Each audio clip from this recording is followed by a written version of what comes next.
Welcome in, by the way. We are going to be doing a podcast stream, a special edition of the podcast. Nice, glad to hear it was chill. Always good to have some nice chill games. Thank you so much again for filling in at the very last minute for D. Very much appreciated. And welcome in to everybody on the raid. I am joined by a couple of awesome folks. Gabby from Ace Space London, as well as Catherine Holmes from the Ace server that I'm a part of. I will briefly introduce the podcast. Myself, my name is Tai Wai. I'm a non-binary Aero Aspec PhD student, also a streamer here on Twitch, part of the Fruity Stream team. And recently I started the Aspec podcast series. And so the Aspec podcast series takes an intersectional approach to investigating kind of the lived experiences of asexuality and aromanticism, looking at how ace and aro identities intersect with other aspects of our lived experiences, really trying to highlight the beautiful diversity under the ace umbrella and the aro umbrellas. So, without further ado, let me introduce Gabby from Ace Space London. Do you want to go ahead and introduce yourself? Welcome in, Sky. Sure. Thank you. Thank you for having me. I have the urge to say my name even though you've already said it. So my name is Gabby. I am one of, I guess we call ourselves facilitators, one of the group organizers for A Space London. Um, and I guess I would say I've been publicly out for probably a year or two. I've been aware of my identity for a bit longer. I would say I was Ace and probably Arrow. And I think I'll leave it at that for now. Thank you so Oh, my much. pronouns is Yeah, she, her, I should say. Apologies. absolutely. No worries at all. And Kate, do you want to introduce yourself? Let us know a little bit about who you are and where we can find you on the socials. Hello, yes, I'm Kate. I often go by Catherine as almost a stage name at this point because I'm a PhD student, so I've got some papers out. I've been doing ACE and AERO advocacy for the last few years alongside a PhD, and I've been loving it. My social is at the Quantum Ace, so that is a combination of my PhD in quantum mechanics, and then Ace being, I realized I was Ace before I realized I was Aero, so often that comes in that order. I'm very happy to be here, and yeah, thank you so much for having us, Ty. Thank you so much for joining me today. It is absolutely fantastic to be able to chat about asexuality and aromanticism as part of the raid train today. So I am very excited to be chatting with both of you today. Thank you so much. So the first question that I would like to ask, and let's reverse the order. Let's start with Kate this time, or Catherine. When did you first come to learn of your Aspec identity, and how easy or hard was it for you? So I think it's always kind of funny that it was one of those. I would say I officially realized I was ace in after the second year of my undergraduate degree. So this would have been when I was like 19, pushing 20. I think the nail in the it's not nail in the coffin. It's a very happy coffin and cozy coffin to be in. Was after a relationship I had, which is, I think, a very common story. Now, it wasn't a bad relationship or anything like that because the person I was with was super, like, uh, respectful of my boundaries, an absolute gentleman. So it was just a very, I don't know, nothing really happened. And at the end of it, I realized, okay, I may as well be in a friendship okay, but really there's more to it because there's a lot of things you expect to have in a relationship. There's so many narratives about like sex in particular to be like a principal thing that separates relationships from your other relations, partnerships, friendships. And that was something that I thought would be just against my nature. So I find myself to be um, asexual with the sub-identity of sex repulsed. So in that way, I'm a bit of the stereotype of one asexual person is seen as, especially in the media. But it was kind of funny realizing, because I always had the catchphrase of, "Oh no, I'm straight. Yeah, no, I'm not queer. I'm just straight. I just don't like sex or conversations about it or like the idea of engaging with it. But I am definitely straight." And it only really clicked like as I got older in university of, wait, you folks are saying you're straight, bi, gay, uh like I guess comfortable with sex favorable. It's like I'm not like that and I can't relate to what you're saying. So maybe, just maybe, that's an indication of uh that I'm not in that category, that I am an asexual person. I think it took a while because I didn't realize the existence of sexual attraction. As in, I think I went quite blissfully through my childhood and teenage years and young adult years as, oh yeah, everyone thinks like me. Yeah, and I think this way, so this is how I know that I'm not different from the crowd. So it took a lot of conversations with people to realize that people do think differently than me, and for that reason, maybe, just maybe, I am not straight, and I am in fact. I can go into a bit of detail of what that was like after realizing it, because it was a bit of a, I don't know, it felt like a bit of a speed run. If you're interested. Sure, you're welcome to. Absolutely. Thank you. Because otherwise I can monologue for England, so please Um, interrupt me. maybe But maybe I'll just get Gabby's perspective and then we'll jump into please, maybe some of the other stuff. Just thinking. What do you think? sounds great. All right, sounds good. So, Gabby, when did you first come to learn of your Aspec identity and how easy or hard was it for you? So I find that sometimes with our community, I have to bring up my age, and this is one of the questions where I have to kind of bring up my age, I think, in a way, because I am 47, and although the internet's been around since like my late teens, it's just not been a thing as much. So, like growing up for me, in retrospect, there are things that I can see that were ace about my experience, but there were other things that weren't.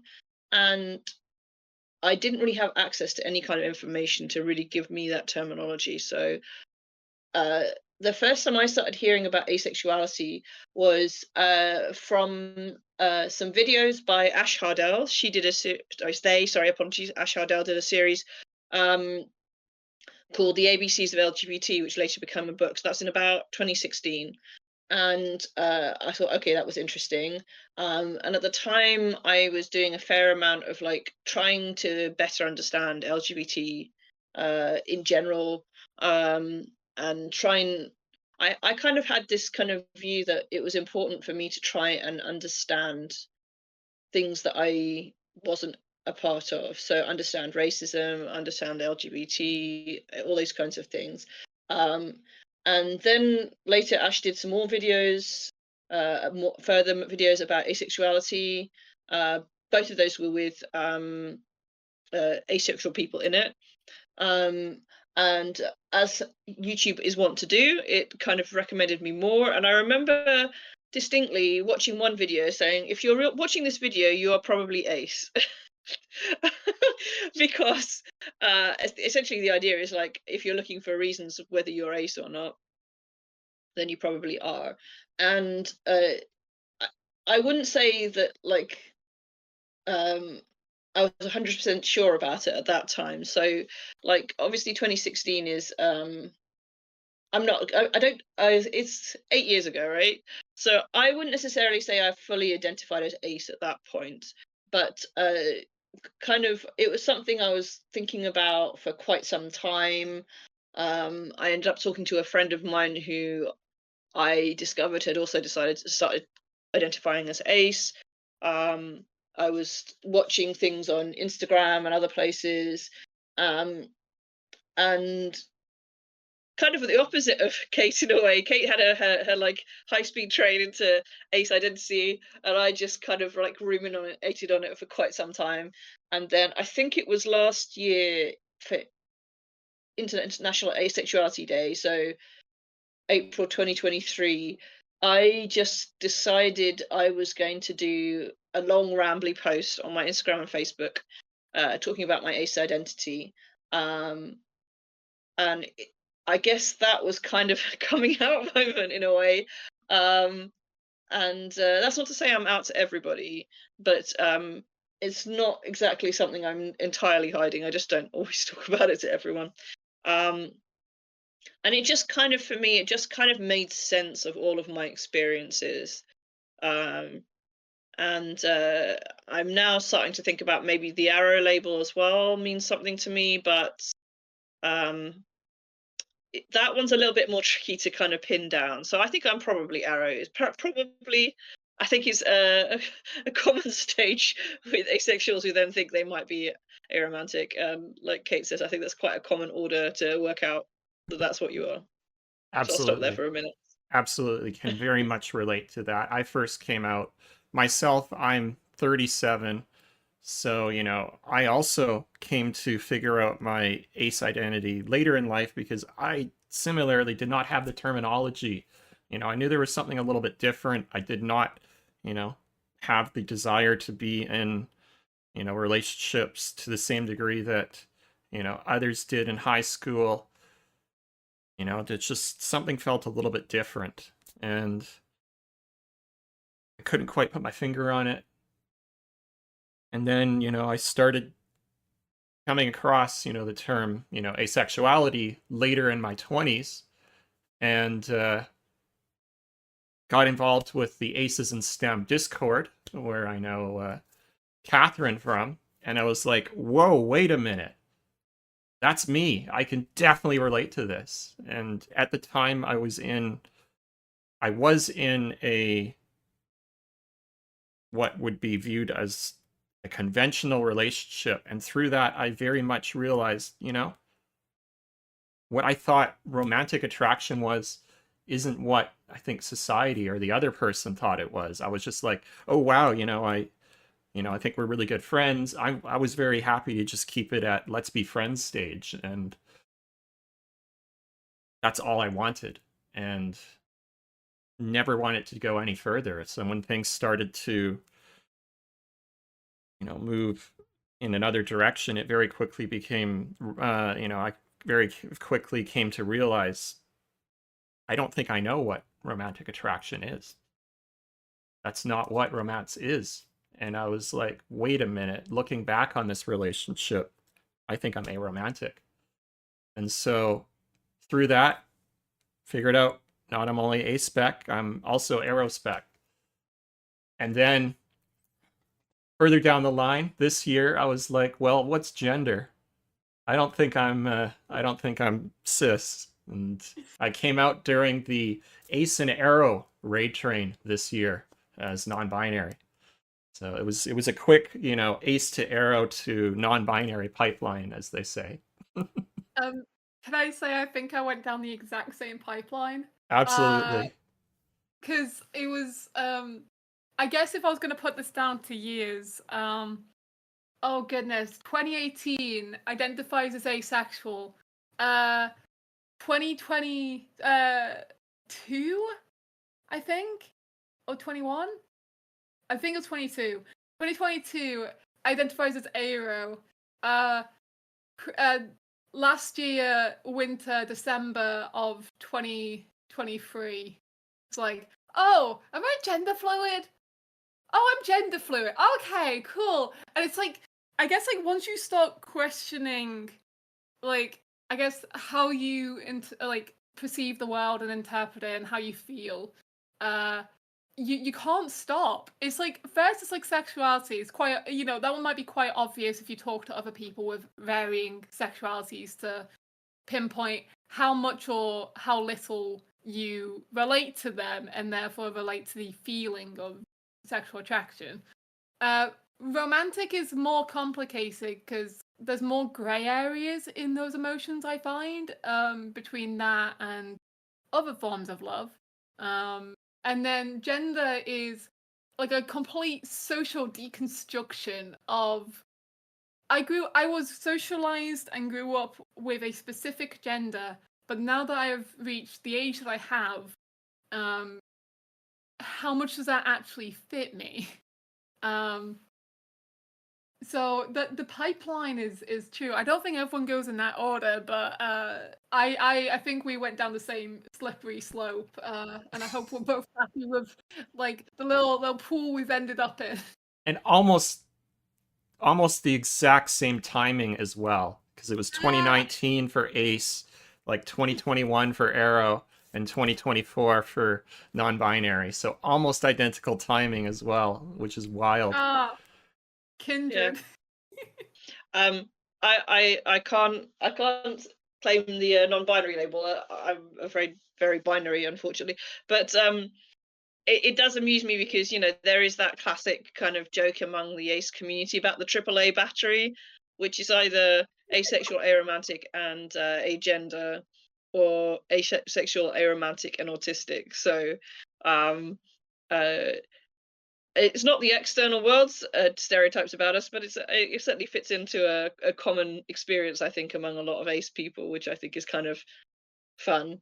And it makes me think a little bit about how, although obviously your gender experience and your sexuality experience aren't the same thing, I do sometimes think that they are kind of connected in some ways about, or can be connected in some ways about how you perceive yourself. Like, I think sometimes that those two things kind of have an impact on each other in a way, right? I don't know. That's just been my thoughts so far. Can I chime in to say how I agree with this? As a quadruple A battery, Mm-hmm. Mm-hmm. I mean, I guess any agender one feels like on the day because I guess I flux between yes, cis woman vibes to yes, agender do not perceive me as woman vibes. Um, Autism is, I mean, again, this is why I say I feel like I'm a bit of a stereotype of an asexual person because of all these A's in a row. But I mean, there's a lot of nuance, and no A in any of these categories is like the other. But autism's a really good example of one that definitely, the more I think about it and the more I experience the world, definitely influences all the other three because I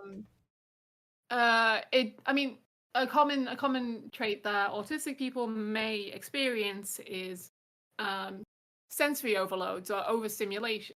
Like bright lights might be a bit too much for some. Temperature, I've seen friends deal with. Shiny. Touch is one that's definitely relevant for me and probably has governed all of my decisions to engage or not engage with like certain forms of intimacy. It makes sense because it's uncomfortable to feel too much when your body is just designed naturally to feel more than the average person. Like the feeling of adrenaline is uncomfortable. And I don't know if that's always true for everyone else when the existence of roller coasters exists. So I definitely see the crossover between all of these A's where I feel like aromantic makes sense to go along with asexual are two separate categories, but there's a lot of kinship between the two groups and a lot of people that fall into both the groups. And I guess it's like, okay, if you don't feel sexual attraction, do you inherently want to be in a relationship, like a traditional relationship that might have that. No? Okay. Why would you want to be in a relationship? Or any sort of relation? And maybe some people just don't, because there isn't much more that a relationship can offer them that a partnership or platonic relation can. And then the agender one is just, I don't know, once you start knocking down social norms, why stop? Let's knock down gender too. Yeah. I also think like there's something for autistic people don't look at societal norms and say, okay, we'll just do them because that's what you do. In my experience, they're more like more willing to cross societal norms, I think, in some ways, or question them. And I think that gives you a certain amount of freedom to say no to things that I think for people who are allistic, they don't necessarily question as much, I think, maybe. Or is that an unfair description, do you think? Sorry, I was responding to Villa's question. I just realized. Can you repeat the question? Sorry, I was kind of asking Kate anyway, don't worry. What do you think, Okay. Kate? Do you think as an autistic person, you're more willing to discard societal norms and Oh yeah. therefore, you know? I'm so passionate about how much I hate certain expectations in society. Like, I am regularly going on monologues and rants to my partner about how, I don't know, like small things, like even the concept of a 9 to 5 job. Like, why would I wake up at 9? That doesn't suit me. So therefore, society should like just be flexible with the fact that everybody has a different internal clock. Like anything and anything, I will pick a fight with in if I do not think it is if I think there's any sort of unnecessary suffering, I will pick a fight with, and that includes the small abstract things that we all have to deal with, such as confront your gender. It's like, no, absolutely not.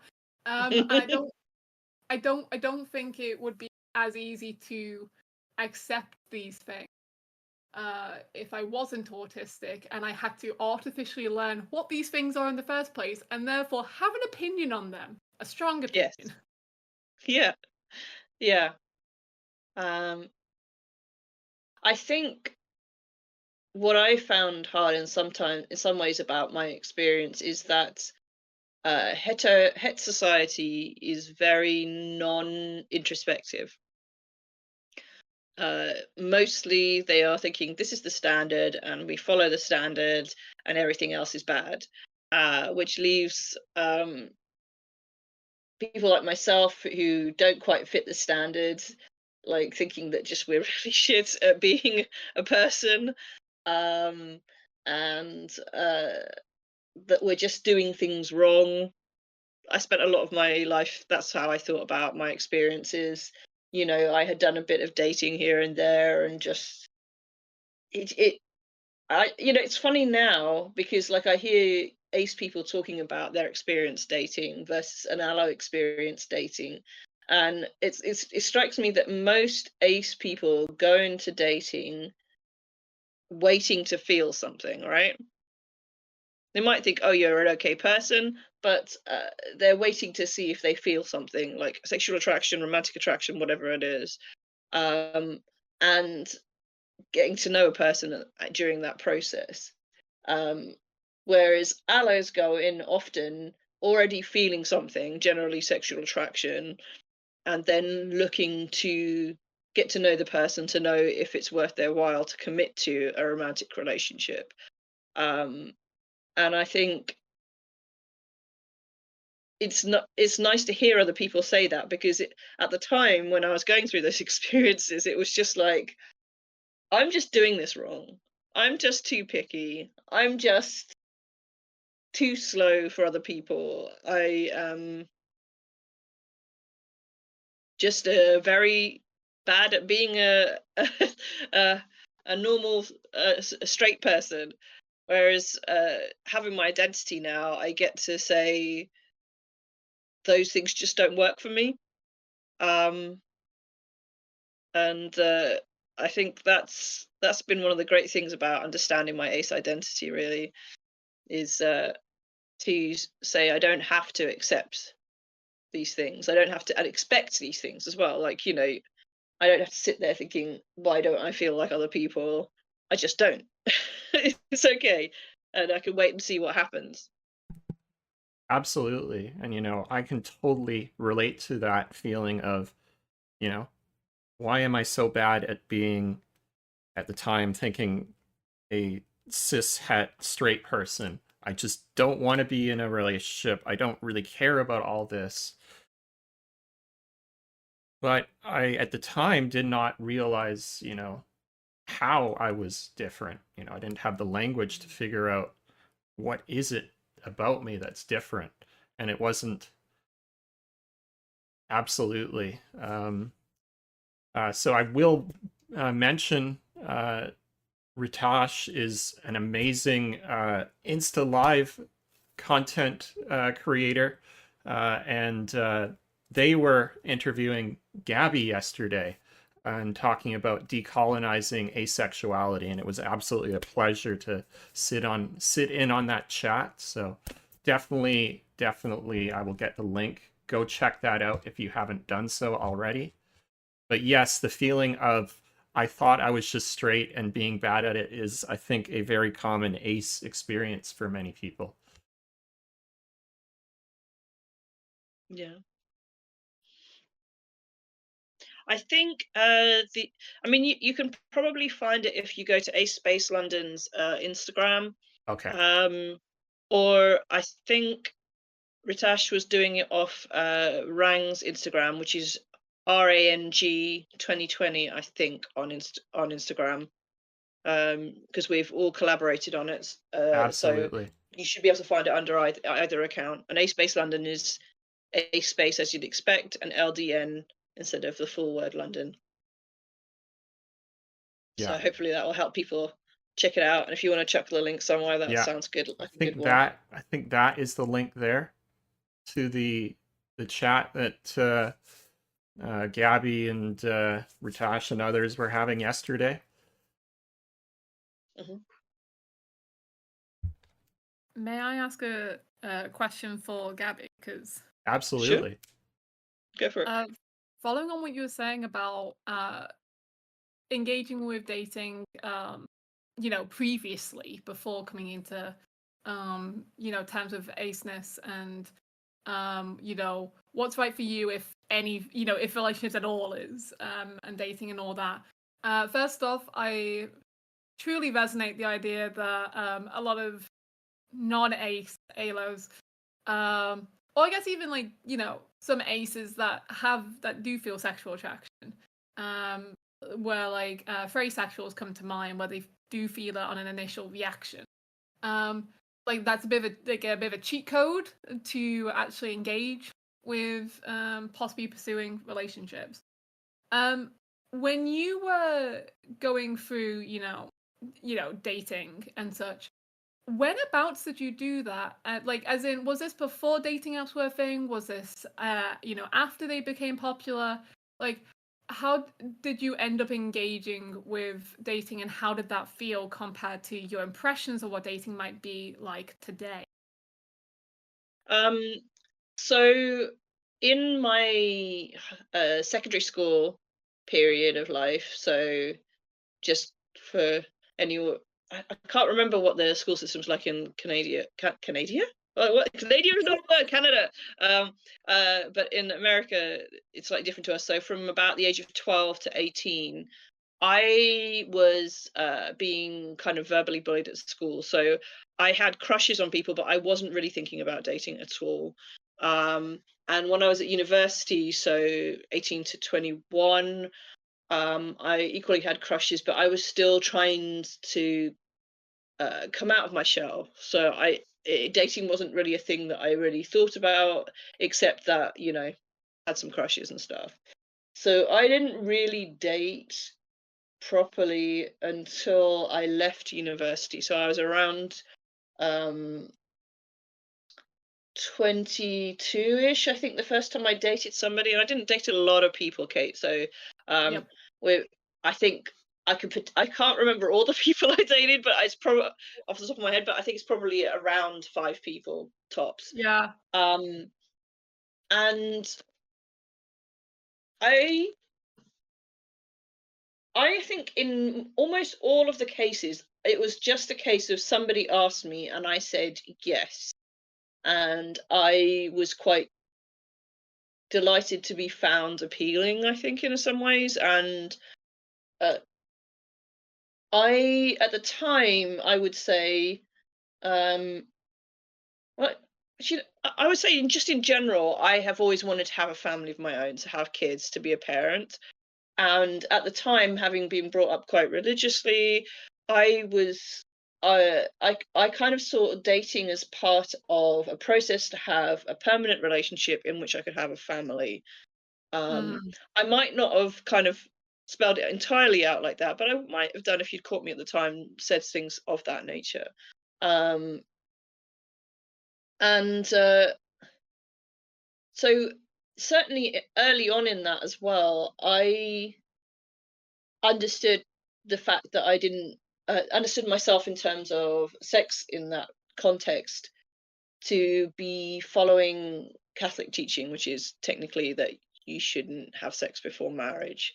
So I felt that I was being socially awkward about something that I believed in rather than something that I wasn't entirely sure that I wanted to do. And yeah, I just feel like in retrospect, I think some of those, at least 2 of those, part of what went wrong was that I wasn't entirely comfortable with affection that you couldn't describe as platonic in terms of physical affection. My family is extremely physically affectionate, hugs, kisses, and all that kind of stuff doesn't mean anything at all to me. Well, it does, but it means platonic things. It doesn't mean romantic things. And in definitely 2 of the cases, I think that's what when things went under for, was in a sense that, like, yeah, I didn't feel anything in that way, and it just couldn't really continue. And but with all of them, I just like I I was waiting for something to happen emotionally, and eventually it wouldn't, and I'd have to break it off in some ways, or it was broken off for me. But I didn't do a lot of dating, and I think the last time I was dating, it could easily have been in my 30s. And yeah, I don't know. I sometimes felt like I was just having this problem of mismatch, in the sense that in that time period I did occasionally have crushes on people, but those people weren't interested in me. So I also felt, because I didn't know I was 8 at the time, that I was almost just somehow massively unlucky that the people I was attracted to weren't attracted to me. And so the reason that my dating wasn't working was also that I was trying to date people I wasn't attracted to. And that I was just really shit because I wasn't attracted to people very often. And I'm not sure if I've answered your question, Kate, but I think that's giving you some kind of answer about what that experience was like. But none of that, unfortunately, unlike Ty or yourself, really helped me come to this identity, because I just didn't have that information. Like, I was just trying to explain myself to my friends half the time, and sometimes to people I was trying to date, and that didn't help matters. It really, I think. I was kind of rambling now, so I'm going to come to a pause and let you guys jump in. I mean, it's don't worry, you did answer my question, because it's also to me it makes perfect sense. In like, as some okay, I guess one thing we have in common is we've never gone onto a dating app, or at least from the sounds of it, that's well, at least not. I didn't really lead to very much. I didn't like them. Yeah. So so the idea of oh, you end up dating someone because they asked you. Um, and you say yes because, your reasons are, okay, maybe I want to have a family later on. Well, to get that, I will need uh, a relationship, a partnership. Um, so that makes sense to why you say yes. Or, you say yes because, like, oh, socially, normally, I'm in my 20s, as you said back then. It's like, well, that's what you do. Uh, and also, I guess, bringing up religion being a Mm. reason to not engage with that kind of intimacy is, I feel like, remind me, Ty, you did a religious podcast a few weeks ago. Yeah, so Um, episode 9, we talked about the intersections of religion, asexuality, and aromanticism, and it was interesting to get a few different perspectives. We had one person talking from the perspective of Southern Baptist, as well as later on sort of pagan perspective. And we also had another perspective from Judaism, which was really interesting to hear. Yeah, and exactly, and it was a really fantastic podcast, and I recommend it because there's a lot of nuances where Mm. religion intersects with asexuality, which intersects with aromanticism and dating and relations with people and what you do and you don't do. So yeah, I definitely see the similarities with what you said, Gabby. Mm. Um, in fact, it was something I talked about this a little bit actually in the conversation with Ritasha. So um, I sometimes feel that my religion in some ways protected me, but also obscured my identity. So it protected me in the sense that I had an excuse and a group of people who, when I was around, understood why I was not engaging in sex. So my personal experience in the UK Catholic community is that although there is some elements of like the kind of purity culture you hear about online in from the States, for example, um, in that you're told you shouldn't have sex before marriage, there's also this kind of underlying assumption that you are going to have sex before marriage. So it's kind of semi-acceptable to not have sex before marriage as a Catholic within Catholic communities. Um, but at the same time, of course, because I had that excuse, I had no reason to question that part of my experience, that I wasn't really interested entirely in that experience. Um, so, you know, religion is really complicated, and I fully can appreciate that other parts of the LGBT spectrum have suffered some really traumatic aspects of the impact of religion on their identities. But yeah, I feel like there's that definite balance for myself as I was brought up, and I still consider myself a Roman Catholic. Of yeah, that in some ways it allowed me to avoid an experience that in retrospect maybe I wouldn't have been happy with, but in other ways, of course, it meant that I didn't necessarily question that part of myself and think about it in great detail. Um, and yeah, that kind of overlaps with all sorts of other things. Like I think in retrospect, the family bit was the most important bit to me, not necessarily the relationship bit. Like you were saying, kind of in a way, Kate, that it was almost a pragmatism in a sense, almost. Like I wanted to have a close personal relationship like that, that but not necessarily, probably, if I'd had enough terminology and knowledge at that time, I didn't have um really, I think, a necessary desire for a romantic relationship. Like right now, for example, I find the idea of living with someone platonically that I really like, trust, and feel comfortable with extremely like a positive thing. But I'm not particularly interested in the idea of being in a romantic relationship. Um, if someone turned up that I was interested in that way, probably someone who I might have some sexual attraction for. I wouldn't necessarily, say, stay away, Satan, or anything, but I'm not really interested, and I'm much more like, one of the things I've had to come to terms with as a woman in her 40s is that I am unlikely to physically, biologically have children. Not to say I can't, people have had children as old as 50, but it's unlikely. And that has been much harder to come to terms with, really, from my perspective, than the idea that I will never get married. I noticed recently, have this feeling that, like, I feel sad that I'm not going to get the big old party and the big old poofy dress, but I've kind of decided I'm going to do that on my 50th birthday instead, and fuck it, and it doesn't have to be white. Here's an idea. So I've got a very dear friend of mine, Mir, and in the pandemic, I remember having a conversation. So this was like, I guess, like 4 years ago, and we were saying, "Gosh, I don't think I want a wedding, but I do want the cake." And they're like, "You know what? I see that. I mean, I do want a wedding one day, but I also want the cake."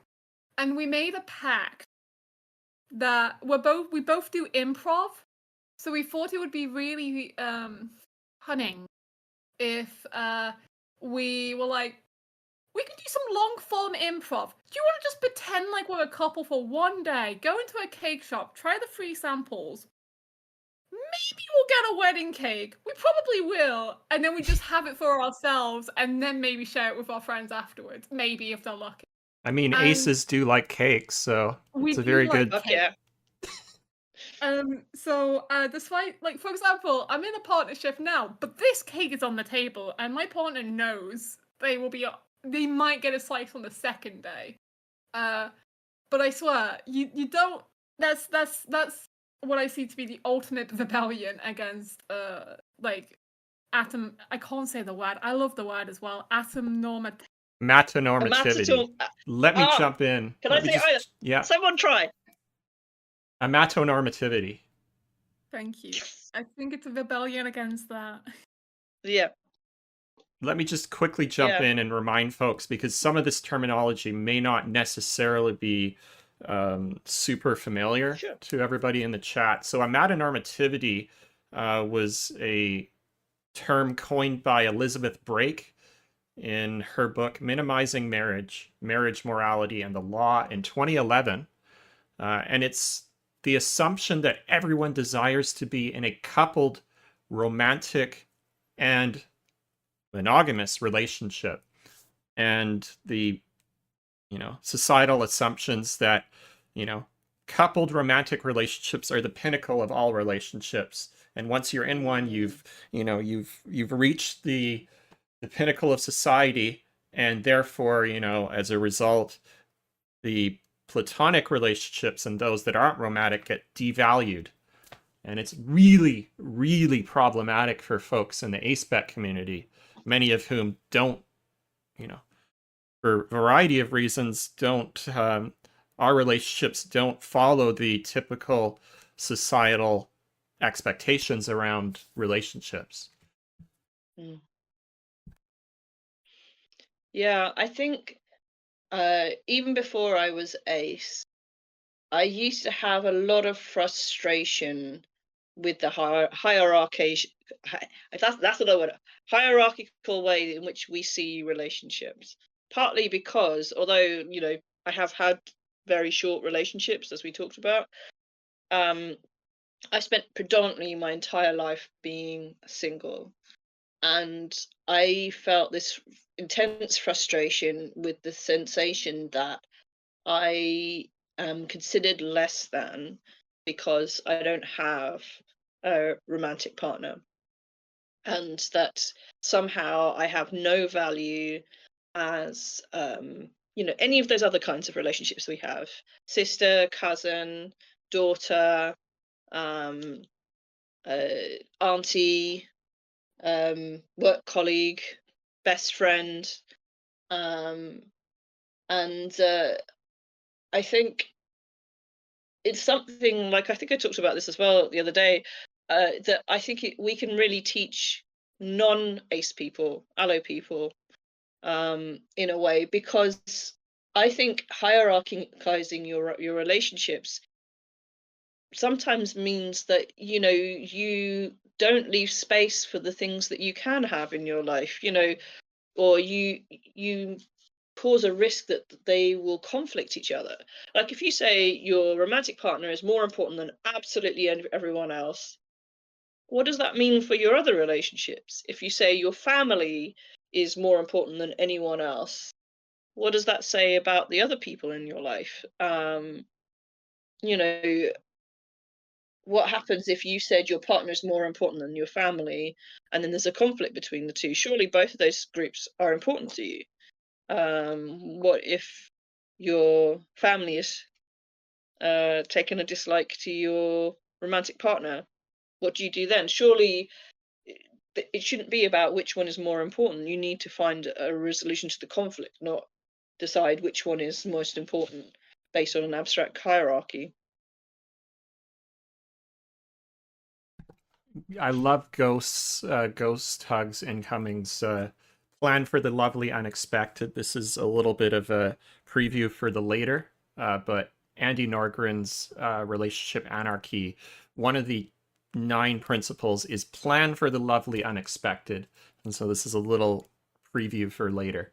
I absolutely love that quote. Thanks, Ghost Hugs Incoming.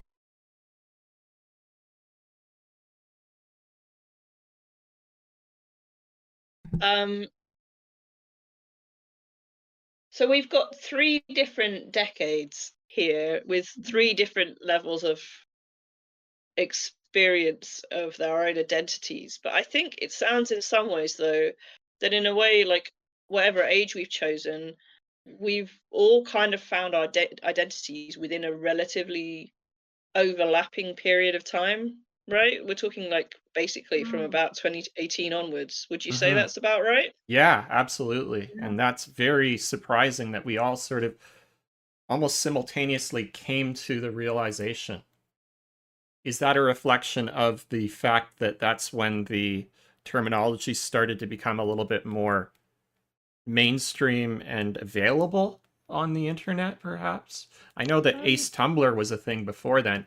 I certainly never spent any time on it. So I think that was partly why I never came to the realization earlier. Is it when did Yasmin Benoit's "This is what an asexual person looks like" happen? Because Have I you gone feel silent, like or is it just me? Did we Ty, go can you down? hear me? I can hear you. Okay, this is a good start. Gabby, are you with us? Gabby? It's a seance in the chat. We may have lost Gabby here. 1 sec.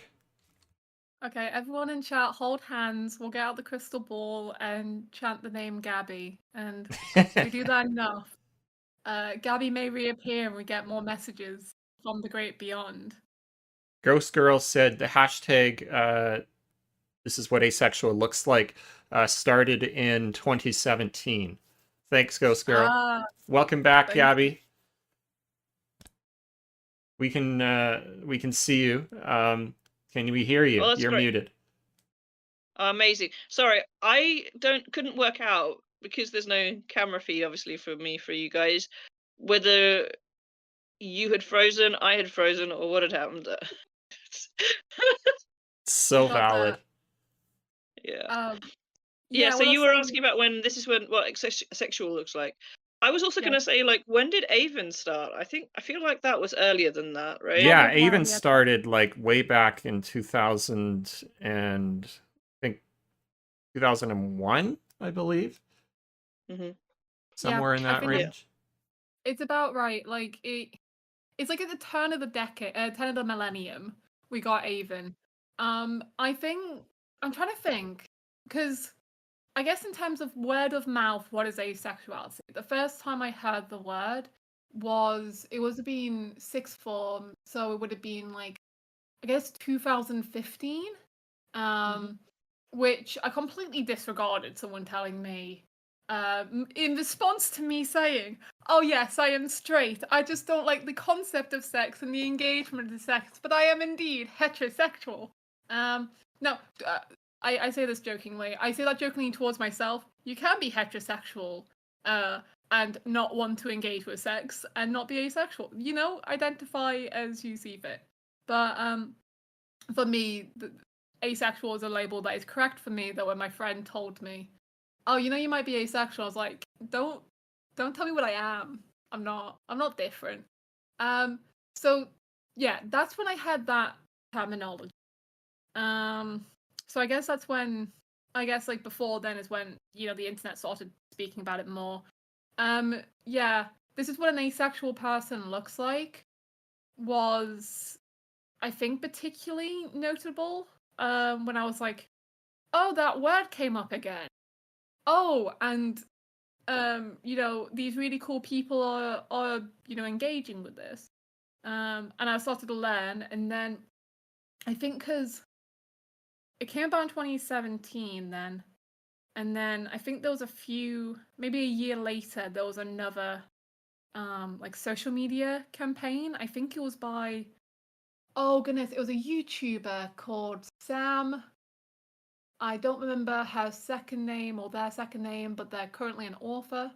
And I believe they were, I mean, I think it's Sam. It could be somebody else, but they were collecting little videos of people saying, this is what an asexual person looks like.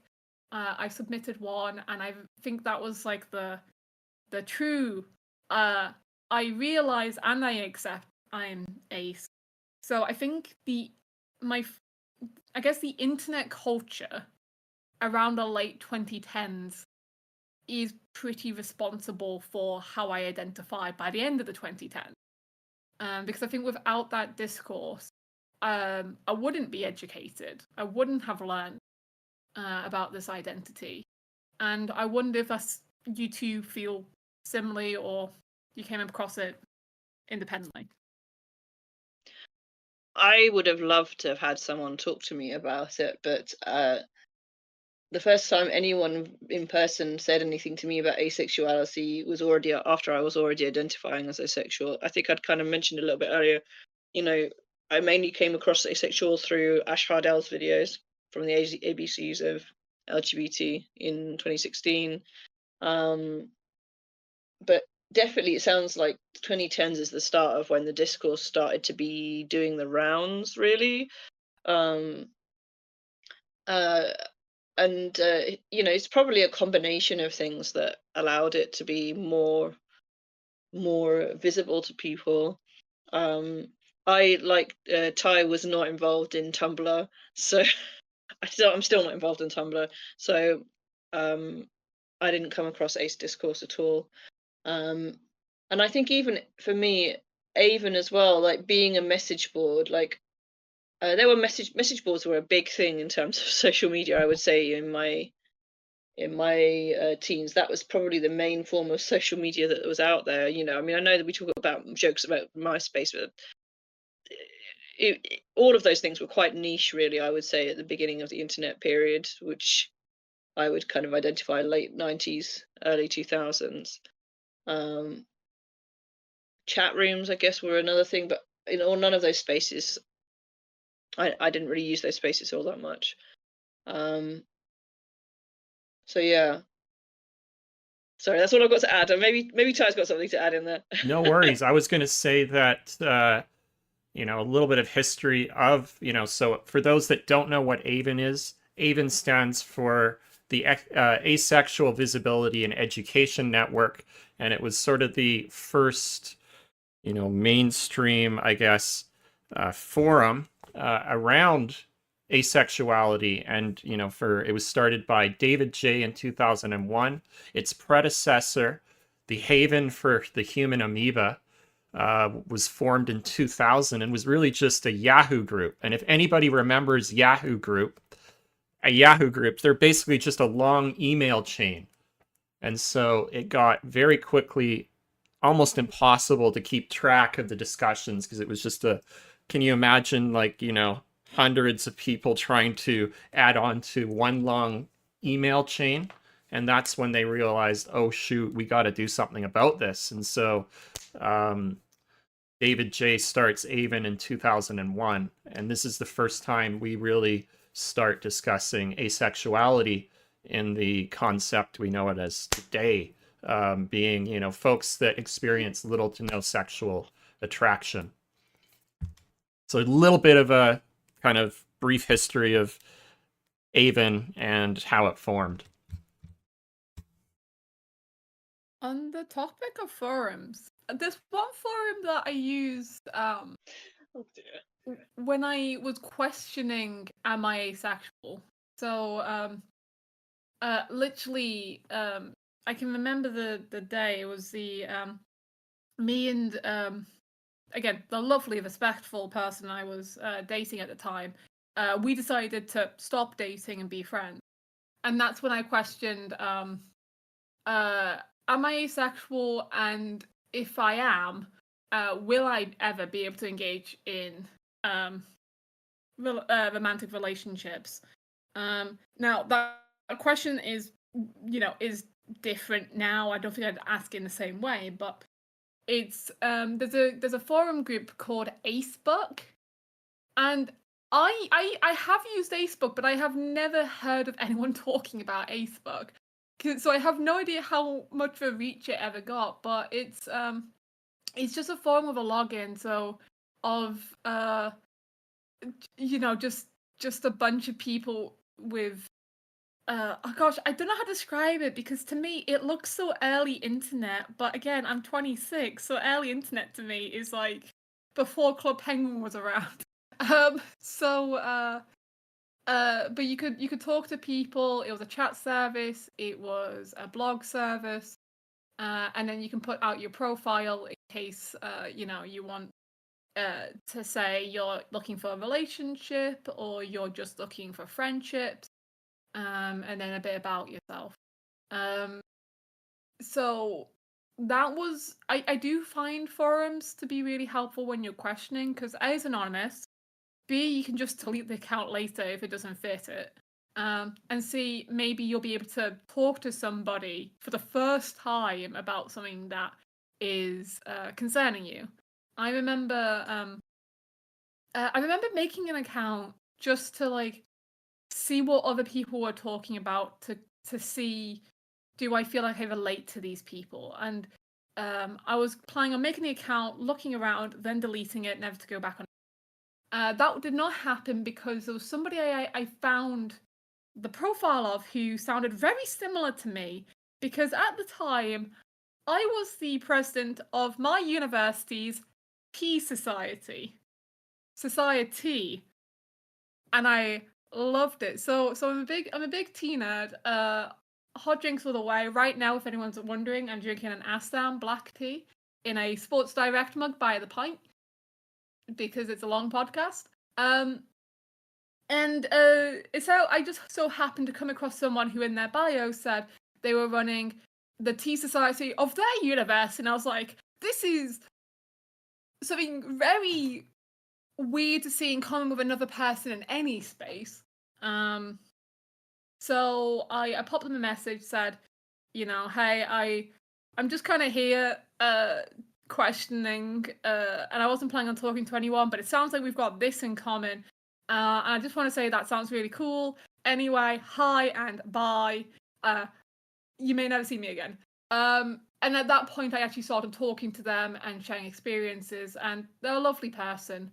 And we met at once in person a few years later as well. And it was like through that kind of like safe space that I could just leave and leave no trace of. Did I start to understand what asexuality is and how that relates to me, and how the community feels, and how I want to be in the community as well. So yeah, being in the internet age with forums really played a huge role in my ace journey, and I think it also played a big role, that same network, that Aspec, played a big role in my romantic journey as well, because a few years, I guess, like flash forward a couple of years, I hardly use it. I just pop on every now and again to see if I see a profile where it's someone that I've done in common with, that I I felt like I needed to be in a romantic relationship at some point, like it was a mandatory thing. So of course I was only looking at the Ace forums because you know, I have boundaries and they're not going to, you know, they're easier to explain and expect them to be respected in an Ace group.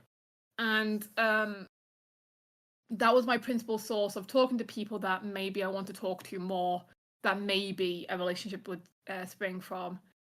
And that's when I kind of realized that it's incredibly boring to engage with people with that intention of finding a relationship if you inherently don't really care and you're just trying to fit a societal norm that you don't realize you have.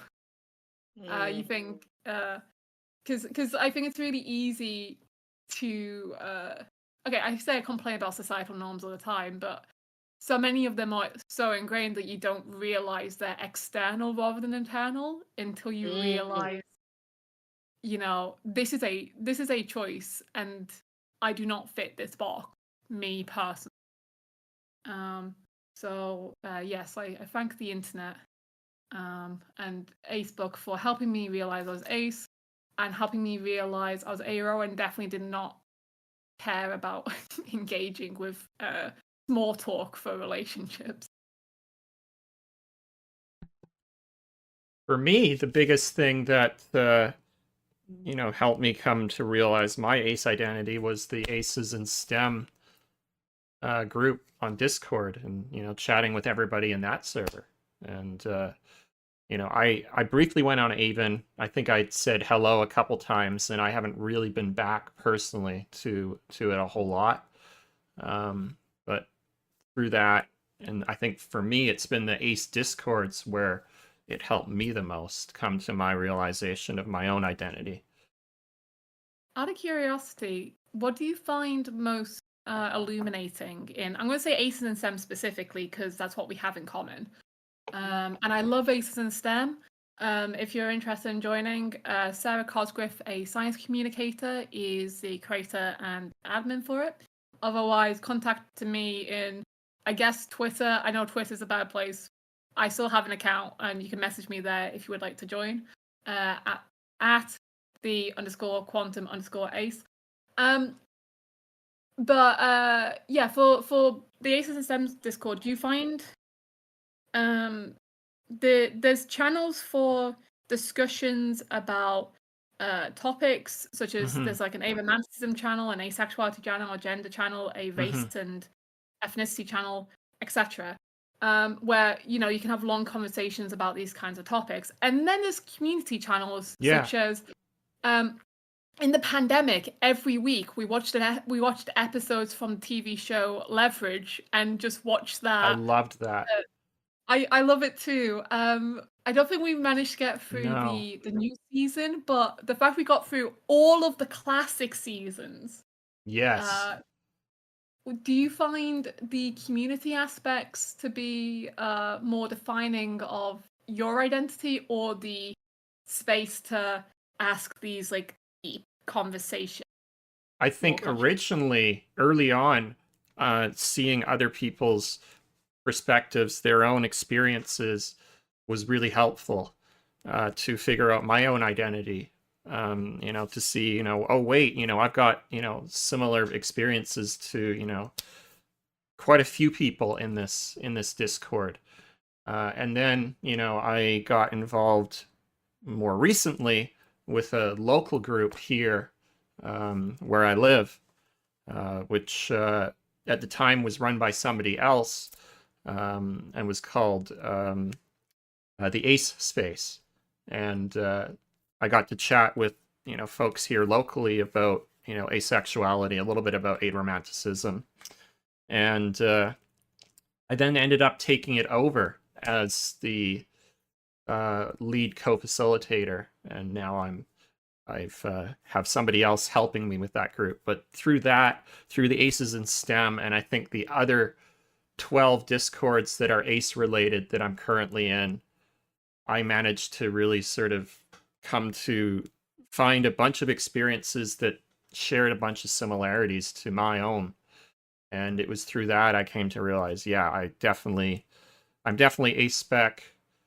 And, later on chatting with folks, definitely Aerospec. So I think it was a combination of experiences. And now the community is a huge part for me. Just having these communities that understand, my experience, or at least aspects of it, aren't, necessarily judgmental that, I don't want to be in a relationship. I don't have a desire for, to be in a romantic relationship.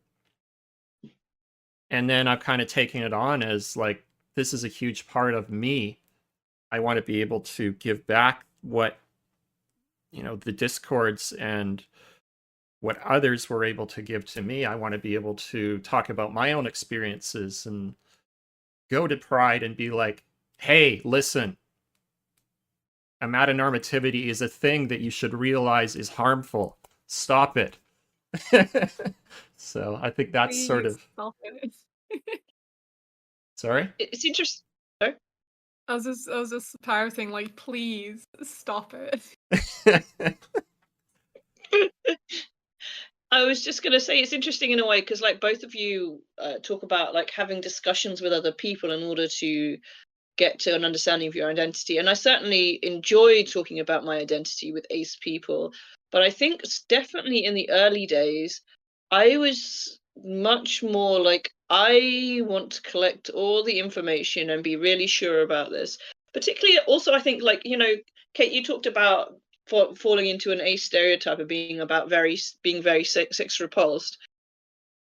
I kind of had a different aspect of ace identity for myself in that I had crushes, which now as we talked about earlier, they're too far away for me to be sure whether they were sexual or romantic or what they were exactly, but I had significant crushes on a couple of people, similar number to those I dated, but I just didn't date my crushes. That did not happen.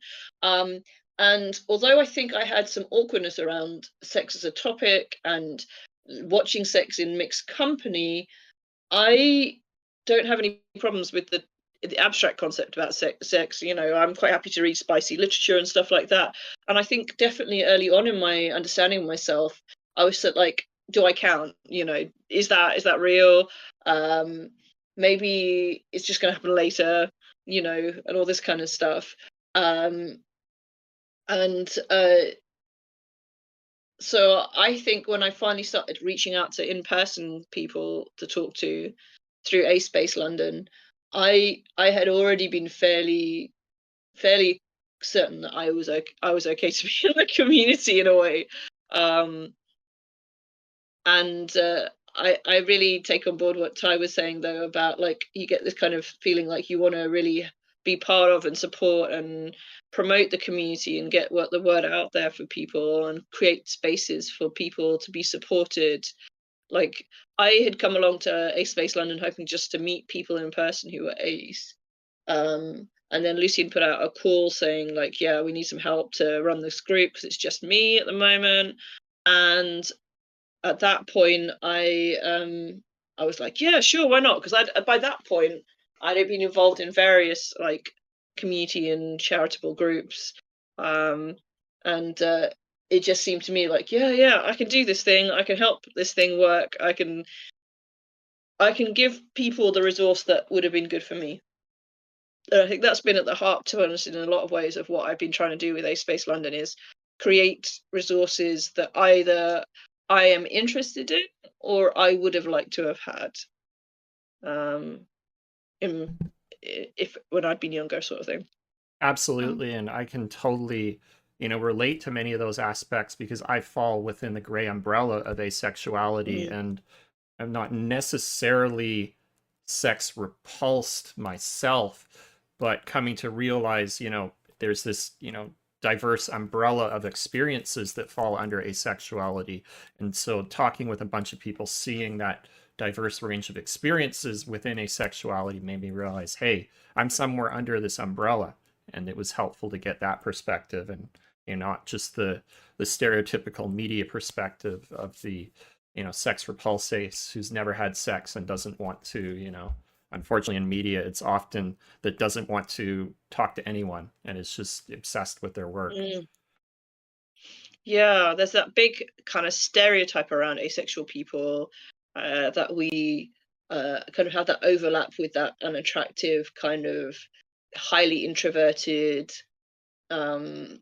socially unacceptable kind of, and socially unattractive kind of person, which, you know, people can be all sorts of different things. I talked about this yesterday with Ritesh, but hasn't really got anything to do with what you might be like as a person who is ace, right? Like, you know, we are who we are just because we are, not because we are having problems socially, or the people are socially having problems with us. I think, yeah, I find that stereotype kind of ironic and frustrating at the same time, you know. Same. I think as the person that on paper in terms of sub identities, I will continue to say I fall into the stereotype, but like I say that with like an element of like tongue in cheek because I'm the life of a part. For real. I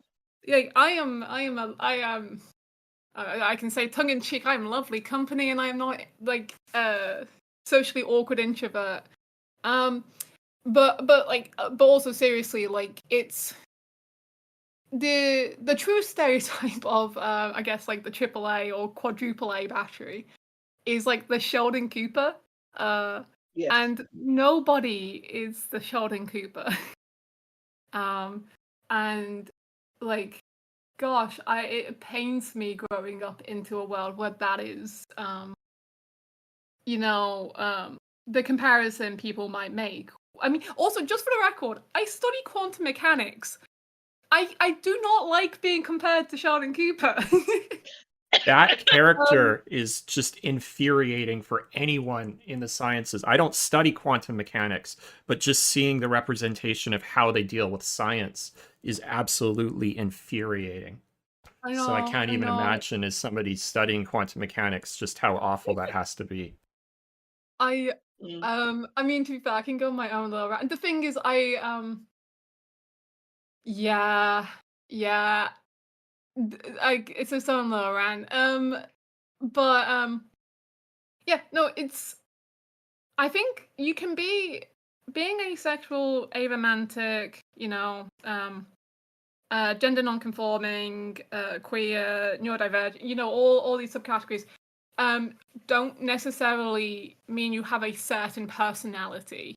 We are a diverse species. We are, we're lively. We are no two people are the same, and like it's never fair to just associate all asexuals as you said, Gabby, like introverted, awkward, sex repulsed, like almost a characterization where it sounds like it's the person's fault they're like this, which doesn't make sense in any way. Because then it also leads itself into narratives where it's the person's fault, and in the hero's arc, they're going to overcome. And there's one. I mean, I guess we'll talk about this more later. But in terms of aromanticism, I did a talk with the Story Collider on how I ended up with my partner, and it was really important to me that it's not a hero's journey of how, as an aromantic person, I overcame that and became a partnership. No, I'm still aromantic, 100%, and I feel it in the relationship, and my partner sees it and respects it. But it's a and statement. I am a quadruple A battery, and I'm happy, and I won't, and that doesn't change. I would just like the world to make it easier to be even happier and not get in the way of my own happiness, as it often tries to do in terms of how we are perceived. For Mhm. sure. It reminds me a bit of how bi people are perceived. If they're in opposite sex relationships, they're therefore not bi. If you're in a relationship with anybody, then you're obviously not asexual and aromantic anymore. Like the two are not mutually exclusive, right? It's so infuriating. And, I think this kind of ties into what Ghost Hugs and Cummings says.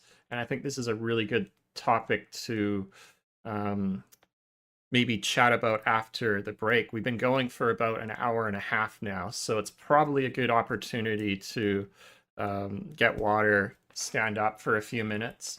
I will run a ad break and we will go on a quick break if that works for folks. I will enjoy making another cup of tea. Sounds good. I'll report back on what I choose. Absolutely. How long roughly do we think the outbreak will be? How long do you want it to be? That does Take not time. surprise me. Society. I love that. Mm-hmm. 5 to 10 minutes would be good for That's me great. because I'm Yeah, that like, works for me. So we'll come back in 5 to 10 minutes. See folks back in a little bit. What I'm gonna do, guys, is I'm gonna go and check in with my sister and see if we need to do anything. If I can hang on and finish the raid Yeah. with you all, then I will. Sounds If I good. can't, I'll Yeah, come and talk to you or drop a message in chat and say I'll have to catch up with you guys sometime soon. Is that cool? that sounds awesome. Totally understand. All right, so let me run an ad break. We'll be back 5 to 10 minutes. See folks in a little bit. Welcome back, everyone. Thanks for hanging with us through the break. We had some really good comments in the chat that, I think really related to what we were talking about towards the end of the first chunk of the podcast, around, the fact that not all aces are sex averse, and this, this misunderstanding in society and media that you can't be ace if you've had sex, because it's not about the activity, it's about attraction. And so I really want to come back to this and chat about Ghost Hugs and Cummings' question. They said, I'm curious about the nuances of and your perspectives on the common addendum that aces can still have sex. I recognize to the intention to include a broader perspective, to include a broader spectrum of aces. But I find that saying little to no sexual attraction, or saying it's about attraction, not action, seems more useful. What are your thoughts around this? Do we want to start with Gabby or do we want to start with Catherine? I I don't really mind. Okay. To be fair, I guess my thoughts are quite short on it. No worries. We'll Because start with you then. because ultimately, to me, going by the definition from Avan, as Ty said, it's not about whether you engage in the act or how you engage with these acts. Like, it's about the level of attraction you have. To my understanding, most or all sexual attractions, identities, because it's what happens to you on the inside, emotionally, not the act itself. That's external in a way. Anyway, so in terms of representation, I would appreciate if the ace rep and a romantic rep was not just focused on repulsion, because it doesn't, as someone who is repulsed, it does not help me having my stereotype out there, because then I am stereotyped instead of, and that dehumanizes to a degree as well. So if we acknowledge, especially in the media, that I would say the vast majority of aces are not like me, then I don't know. It's like, I don't want to say there's like, it makes it more of a space for me. It's more of a, there's an acknowledgement that it's hard to really put into words. I guess what's coming into my mind right now is I've forgotten what surveys it is, but I remember at very least a Facebook group poll from like, I don't know, 5 years ago in one of the asexual groups on Facebook that had like a good like 10,000 people in it. I had a Facebook poll about kinks and had about sexual pleasure and what you do for yourself and what you do with other people. And I was absolutely shocked to find the polls were so vast majority aces who were somehow engaged with that kind of intimacy or self-intimacy. And it makes perfect sense because it, the attraction bit is complicated. The doing bit is, well, not independent, but it's its own, I don't know, activity. So I, as someone who by default does not understand, I can really only understand other ace people if I have the knowledge that other aces aren't like me. And as I guess like an activist and someone trying to build communities for other ace people, I need to be aware of the sheer diversity we have in order to meet the needs of the group. So yeah, there's my thoughts. Absolutely. Brought up some absolutely great points. And, that's what, why I started this podcast in large part is to highlight the diversity of the experiences under the umbrella, because it's not just aces are sex repulsed, have no sex, and are exactly like what media portrays us to be. I cannot stress that enough. What are your thoughts on this, Gabby? I think one of the difficulties we are having in some ways is because the knowledge is so limited out there that we get so little that it's really frustrating that it's not showing the breadth of our experience. And I think about, say, for example, gay representation maybe 20 years ago. You would be faced with a similar issue in that you'd have a very specific camp stereotype that would describe a character who was gay, rather than the kind of breadth of representation you might receive now as a gay man on TV. And I think absolutely the long-term goal for all of us is to have like representation that shows all of the different kinds of experiences that are out there, and gives some of the nuance of what it means to be ace. But right now, I would settle for just representation that is accurate and not too negative, really, at this point. And we also sometimes, I think, when we think about representation, we think about a very specific medium, which is predominantly video medium, so like TV, streaming, and film.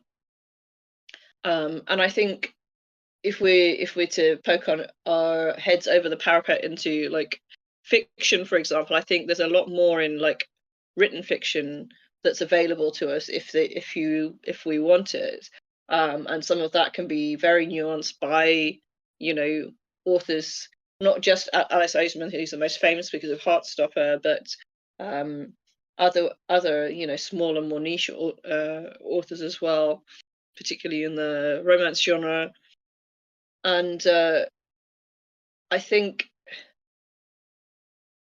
we have to keep pushing for it so that it starts coming into being, really. And in terms of like what we want to see portrayed, well, absolutely, the more variety we have, the more chance there is for more ace people to understand their experiences. For myself, that was, I think, the slowest part for me, is because I'm not completely sex repulsed. I'm not particularly, like, I think the more time goes on, that my understanding of my own attitudes to sexuality is that, like, in the abstract, it's appealing. When it comes to actually happening in front of me, somehow it doesn't either work or it's not as interesting to me somehow, or it doesn't happen, you know. So I'd say probably I'm most likely neutral, but I'm not in those situations enough to be 100% sure. And so yeah, absolutely, having representation that was more like I understood myself to be would be great. But ultimately, we just need more of everything, really, isn't it? And that's going to be a process, hopefully, over time.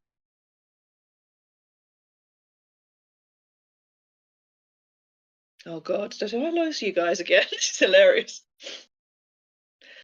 Oh, don't worry, I can hear you. Kai, are you alive? Oh, we're gonna have to do another seance. Can you hear me Are now? you there? There we go. Yay, There we you're with go. us. Thank God. Mike was misbehaving for a sec. Cool. Can you hear me? Yeah, we can hear you now. Yep. Thank you Can so much, chat? Kai. Can chat hear me?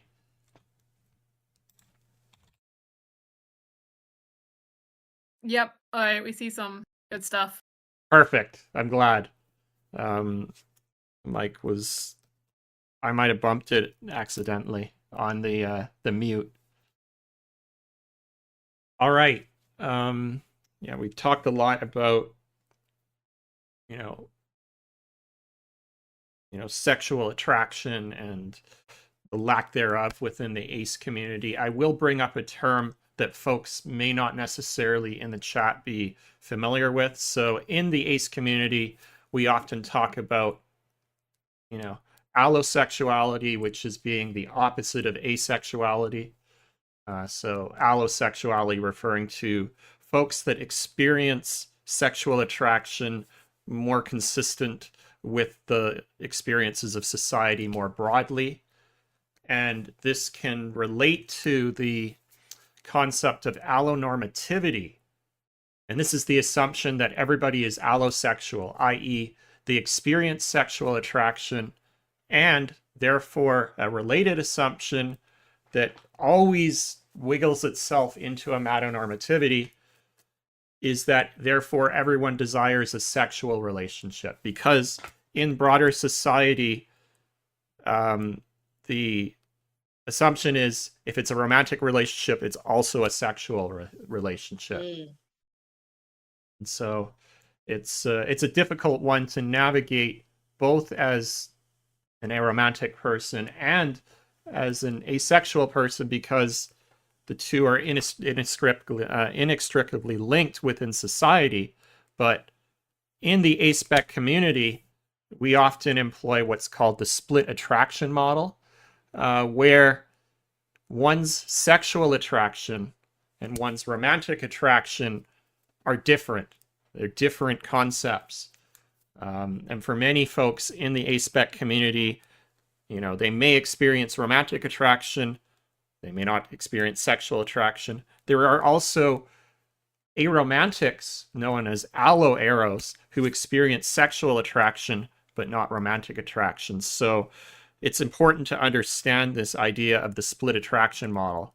And I talked about this in more detail in, I think, episode 2 a little bit, and I think in some of the earlier episodes, where the split attraction model also accounts for the fact that there's other kinds of attraction, including platonic love, tertiary attraction, which kind of gets into what we were talking about. Yeah, and also Lynn Saga in episode 10 talked about the split attraction model a bit. Tertiary attraction, which is the idea that you could see yourself wanting to have a queer platonic partnership with someone. And this term is often thrown around within the Aspec community, but I don't think is broadly understood outside the Aspec community. And so a queer platonic partnership is a relationship that is,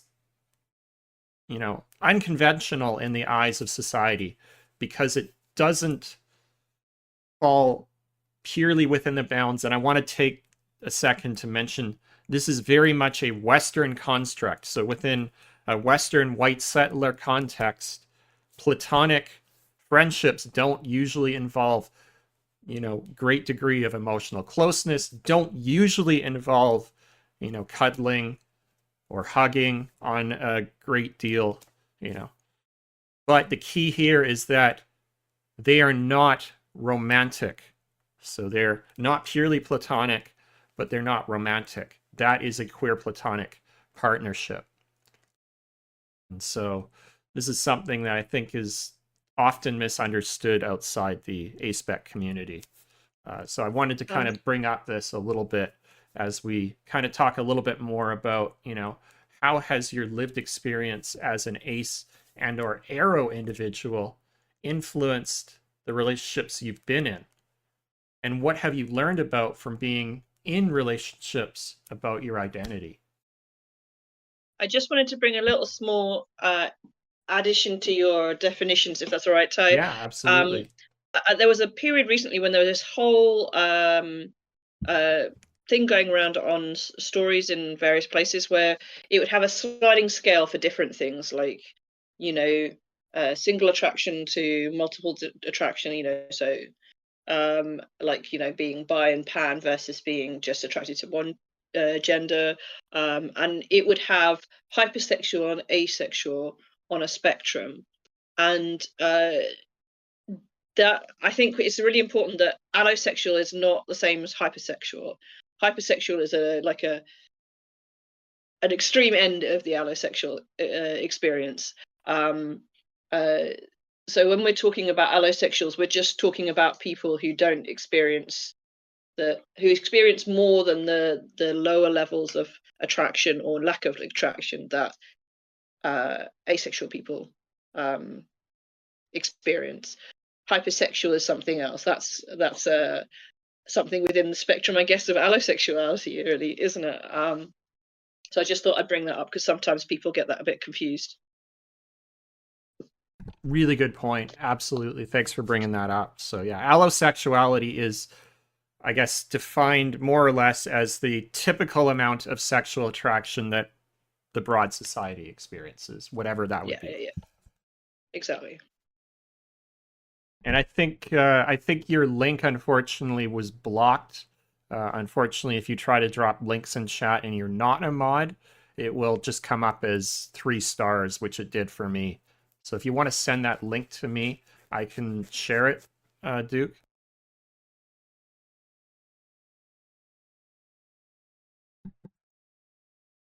I do want to mention that Catherine was recently in a would you call it a podcast, or was it more improv about the stories in the celebration of Pride Month?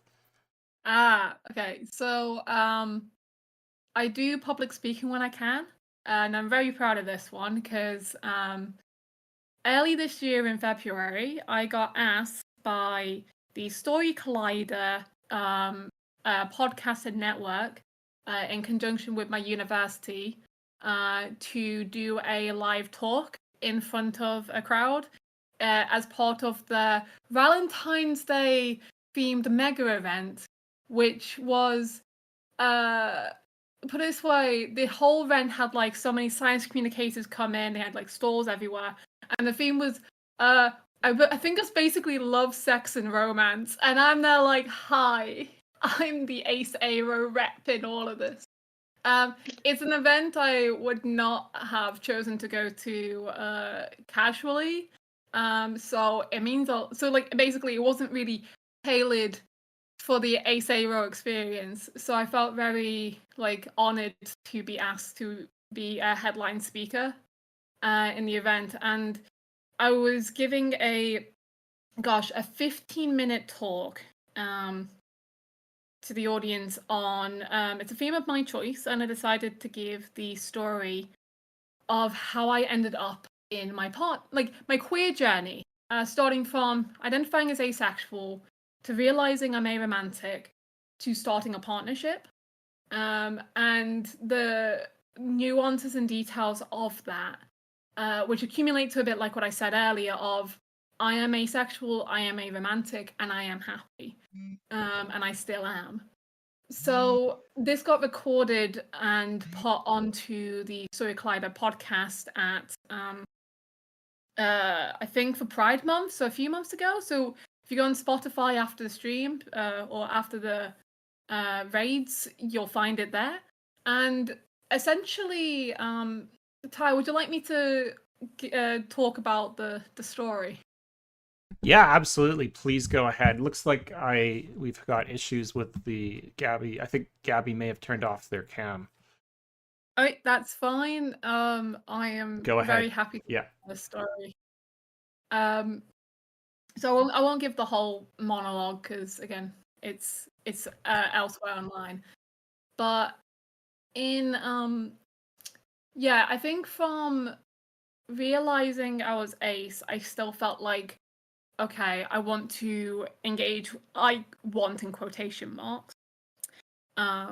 I want to engage with romantic relationships. I want a partner. I want to be with somebody who will, go through life with me, and that I want to do that with. So that's what took me to, like, for example, the Aspec forums, like, changing my setting from looking for friends to looking for, relationships, and trying to talk to people, small talk, just to see if I felt anything. I largely did this in the pandemic because you got a lot of time online and you're in a room. And I find a lot of my Aspec communities online, so it kind of just made sense at the time. And I also just had the time and patience for it.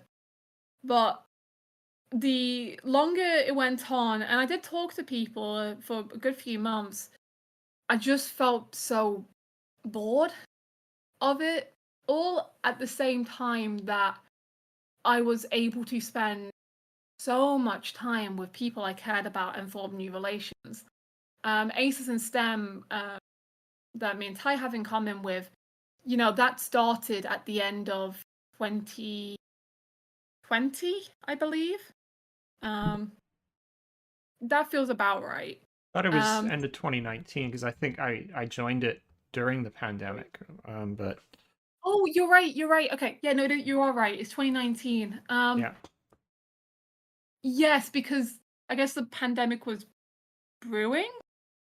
I thought, yeah. I'm gonna go with your answer. But I joined Aces and STEM, and that's when I started to make friendships with fellow Aspecs. I think the most important bits of those communities for me was probably less about asking questions, because I think I had a lot of them answered, and more about just spending time with people I was growing to love. Those leverage watch parties were really fun. I watched plenty of movies in the group. Met so many. We started doing science symposiums. I started an RPG group with a few others there, which, if anyone's been in an RPG group, is basically like a relationship, because you're a bunch of few people committing hours of your week together to meet up and have fun together, and it is ongoing, and you're doing it just because you want to and it feels right. And all the while, I'm spending more time with friends from university online. I start a bad movie group with a few others, and we've been watching a bad movie every single week for nearly 4 years. No, that's a lie. Over 4 years. And it included friends from previous university years, and most importantly, my best friend and who I saw as a QPR, Ben. The thing is, so the spoiler is Ben is my partner. I'm living with them currently in a 2-bedroom house, and I think the important thing to note with him is I realized I absolutely loved him, just so strongly, but incredibly platonically years prior. As in, before the pandemic even began, I looked at him and thought, damn, like, that's my person. And I guess if we're talking about a relationship anarchy, it's kind of a grey area for me how much I engage with it, because I see my friendships on par with relationships, but then I also see them as what do I define as a relationship, what do I describe as a friendship, and what do I describe as a QPR, is kind of all mushed together. And I, where I stand on like poly versus mono is not clear, but I guess when it came to him, he was just what I can only really describe as like my person. So, and I guess also in the sense of we, as Gabby mentioned previously, we're doing stuff that is unconventional in a friendship, more conventional in a relationship, but it doesn't make sense for us to be in a relationship because we don't have romantic attraction. But we do have that connection regardless.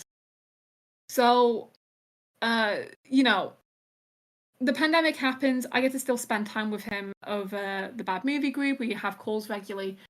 And he knows how I feel about him. He's comfortable with me using QPR for him. He's not queer. He's not ace, so he doesn't use the language back. But I can tell he also loves me, if nothing else, like, as a really strong platonic connection. And it takes us 27 months until we meet again, from saying goodbye to each other in tears as the pandemic forces us to go back to our families, to when we decide to rent a house together for 3 days in Nottingham to have graduation, a belated graduation for our master. And the hug we give each other when we first see each other is kind of groundbreaking, because we hugs are probably the way that we've always like expressed how we feel towards each other, as well as our words and actions. But like, he's got his family inside the house, and we're just having this openly. We have a fantastic graduation together, and this is when I come back to my own family and think, wow, I think I'm aromantic, because I love this person so much and so platonically that I don't need a relationship to complete me. Because that's why I was doing a relationship hunt anyway, because I felt like I need this to be complete. I need this for societal norms. It's not that I want a family or anything. It's just I don't want, I must have this like void in me. But then I realized between him and my family and my other friends, I felt loved, and I am loved, and I love them. So that to me defines my aromanticism, is I don't need a romantic relationship to feel complete and loved. What happened next is about 2 weeks pass, maybe not even that, and we're having a conversation about him starting dating. And I guess this is where I can never say that word. The normativity for relationships kind of gets in the way, because we are expressive towards each other in how we feel, and he's going to start using dating apps to find a relationship. Again, he's not queer, and that's when that feels right for him. And I say, I fully support you in this. Keep me in the loop. I know these dating apps can be really like soul sucking and can cause depression, and can be a difficult time for people to find somebody and accept many rejections. Just keep me in the loop. And then the conversation comes up of, can we still hug the way we do when you're in a relationship? And I'm in the stance of, absolutely, there's no reason we shouldn't. This is platonic, and this is something that makes us both happy. Why would we introduce something that makes us unhappy? And he looks at me and he can't put into words what's wrong, but he says, I don't know if we can. And I think that's what can't put into words is that normativity creeping in, society saying, this isn't how friends act, and if you're in a relationship, it has to be mono, and you can't do this with people you care about outside of that relationship. And again, I keep using the word hugging because that isn't a word to disguise things. That's literally just what it is. And it takes me back, and it takes him back, and we're trying to rational this out over like 90 minutes. We're two mathematicians. We can figure out what this problem is. And it's like it'll just accumulates into what society expects of people in relationships. And in this case, it's all imaginary because he isn't in one. But it then kind of progresses until we take a break, we think about it, and then he comes back to me and says, actually, I think one reason that kind of separates this is okay. I should preface this with, again, this is not a hero's journey. This is just what's happened to me. So try not jump to conclusions, and I will make a conclusion at the end. But he comes to me and says, I think I realize why having this kind of like intimate friendship doesn't sit well with me if I go into a relationship. And that's along the lines of, because he has developed romantic attraction for me recently. We've known each other for 5.5 years at this point. It wasn't there, but I think seeing each other in Nottingham. Have we lost Kat, or am... Oh, we're good. We're good. I can hear Kat. Okay, good. Fantastic. Yeah, we were it's something that developed recently. And okay, cool. I mean, people can develop attraction. I mean, Demi is always a really good describer. And for me, Ace Aero, it doesn't even occur to me that was ever a possibility. In fact, I laughed when I heard that, and not in a mean way. I mean that I'm shocked. But of course, this makes perfect sense. This is how other people navigate. And he knows I'm aromantic. He completely accepts and respects and is happy for me with that fact. And that's why he says, but you will not be interested in a relationship or a partnership, will you? And I decide to just humor the thought of, let's not assume that. And that feels like it goes against my nature because a relationship doesn't suit me. But what about a partnership? And I think that's the important thing for me of why I can't really distinguish, where does the QPR end? Where does the relationship begin? Where does the friendship begin? Because we talk the logistics of a relationship for 90 minutes. We call it a business. Because it is like a business deal. Again, it's two mathematicians trying to go through every possibility of contradiction. Sexuality is contradiction. Would that prevent a relationship? Should we play it just as friends? What do we want out of life? What do we want to gain from each other? And all this. And it's interesting because this is kind of how I know I'm aromantic. Because I felt romantic attraction for the first time that evening. Now, that isn't me saying, oh my gosh, you did it. You got romantic attraction. It's, no, I feel romantic attraction very sparingly in my life, and I still do. And this is how I know I'm aromantic, because I know it's a feeling that is extremely rare to me and also not that important to me. So why be in a partnership? Well, it's about the platonic love I have for this person and how I want them to be my partner in crime, my partner in everyday life. I want us to go through the difficulties. I want us to be there for each other. I love spending time with this person.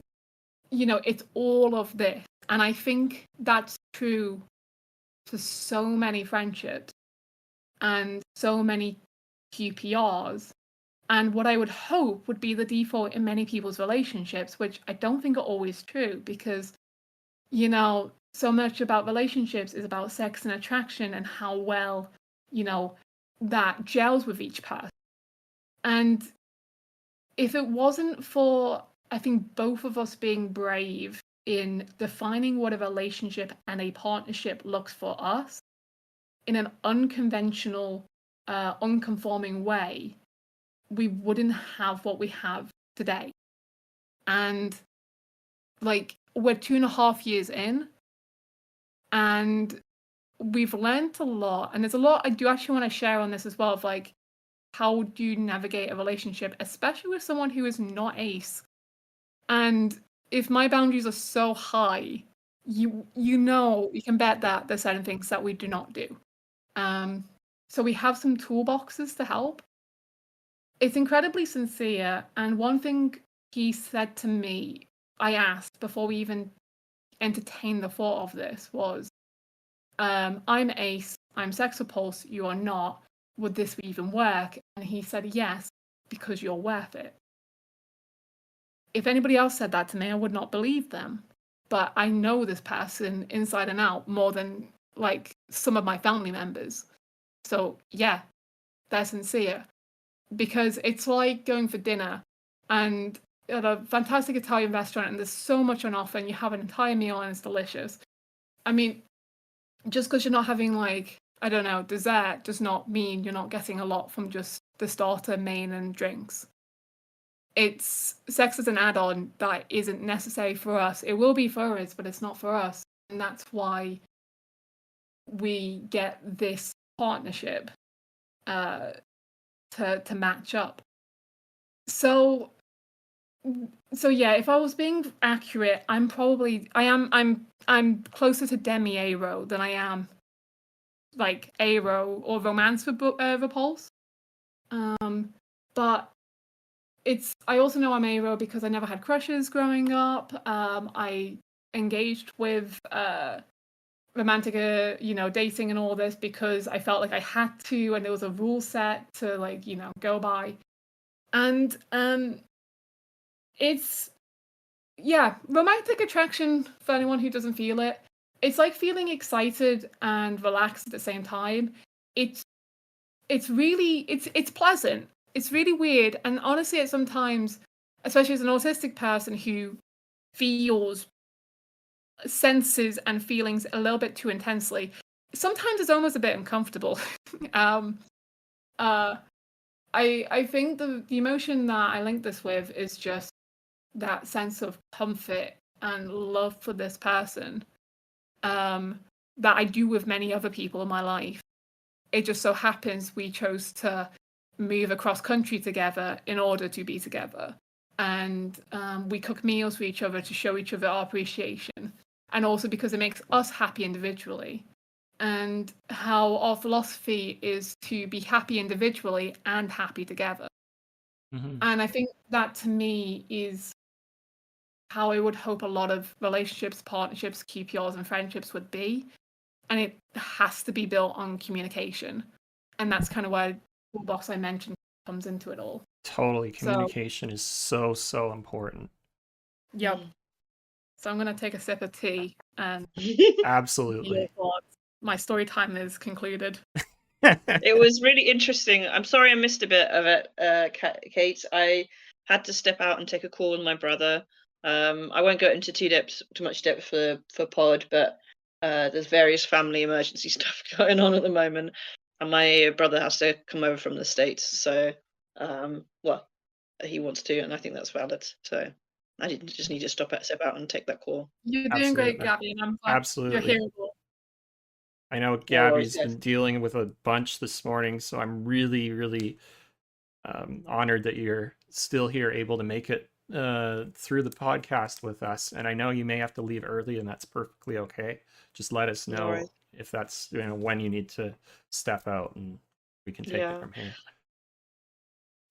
Do you want me to kind of talk a bit about Sure. the impact of Yeah. Amatonormativity on Yeah, my relationships? absolutely. So, if you like, I can do that. So I think, in a way, all of my dating attempts have been related to the amatonormative expectation that everyone is going to want one, as everyone's going to have one. And also, you know, if you slip in there the whole religious thing that you're expected to have formalized relationship structure in order to have a family. I think those things really impacted my choices to try dating at all.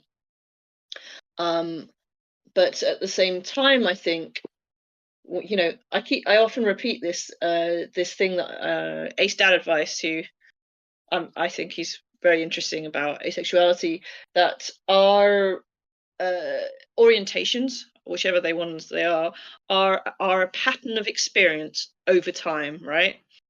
And so I look at my pattern of experience when it comes to romance and romantic relationships, and I feel like I see a trend for myself that I don't put much energy into it.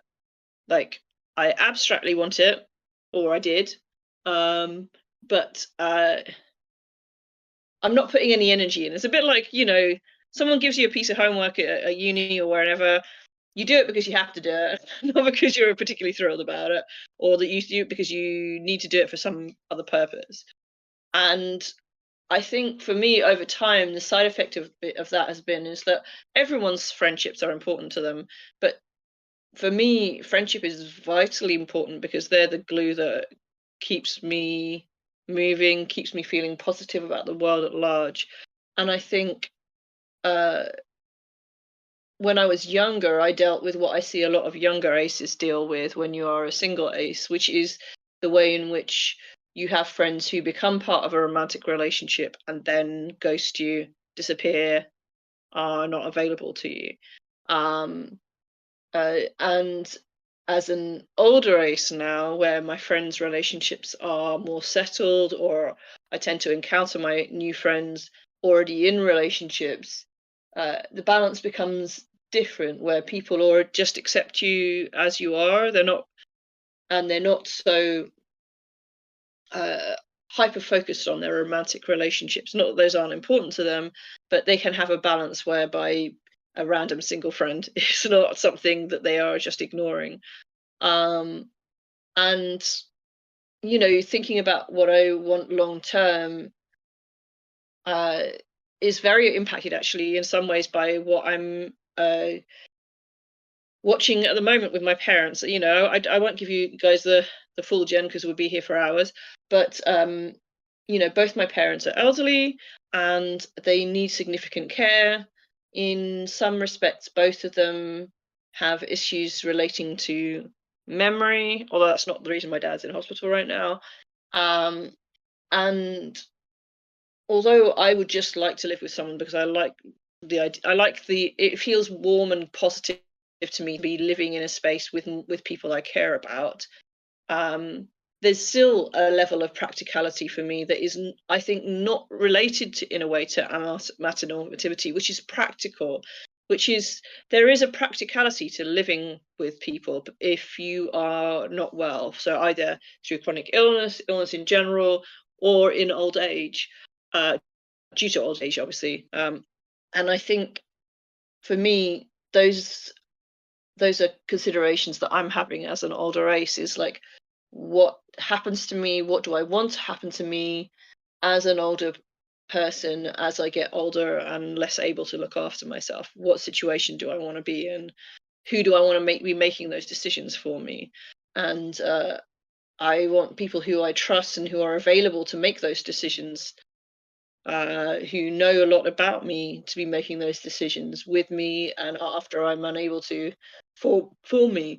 And so yeah, in a way, I'm adapting the way I want to have my relationships, and also, like, as my parents become a responsibility rather than a support network, I see how, although I have the same sets of friendships before, I am also looking for more qualities in my wider network. Those kind of supportive qualities are important to me among my friendship circles, that I need people who will not just be there for you the way your best friend is there for you, but have like that kind of emotionally comforting and supportive aspect to our relationship. Not that they will be like a honorary parent, but have some of those qualities. And I think it's almost like the amatonormativity of society is the reason that I have to try and actively think about those things, because they're not a given the way they might be if we had a more ace friendly world, shall we say, or arrow friendly world. Absolutely. It's really difficult to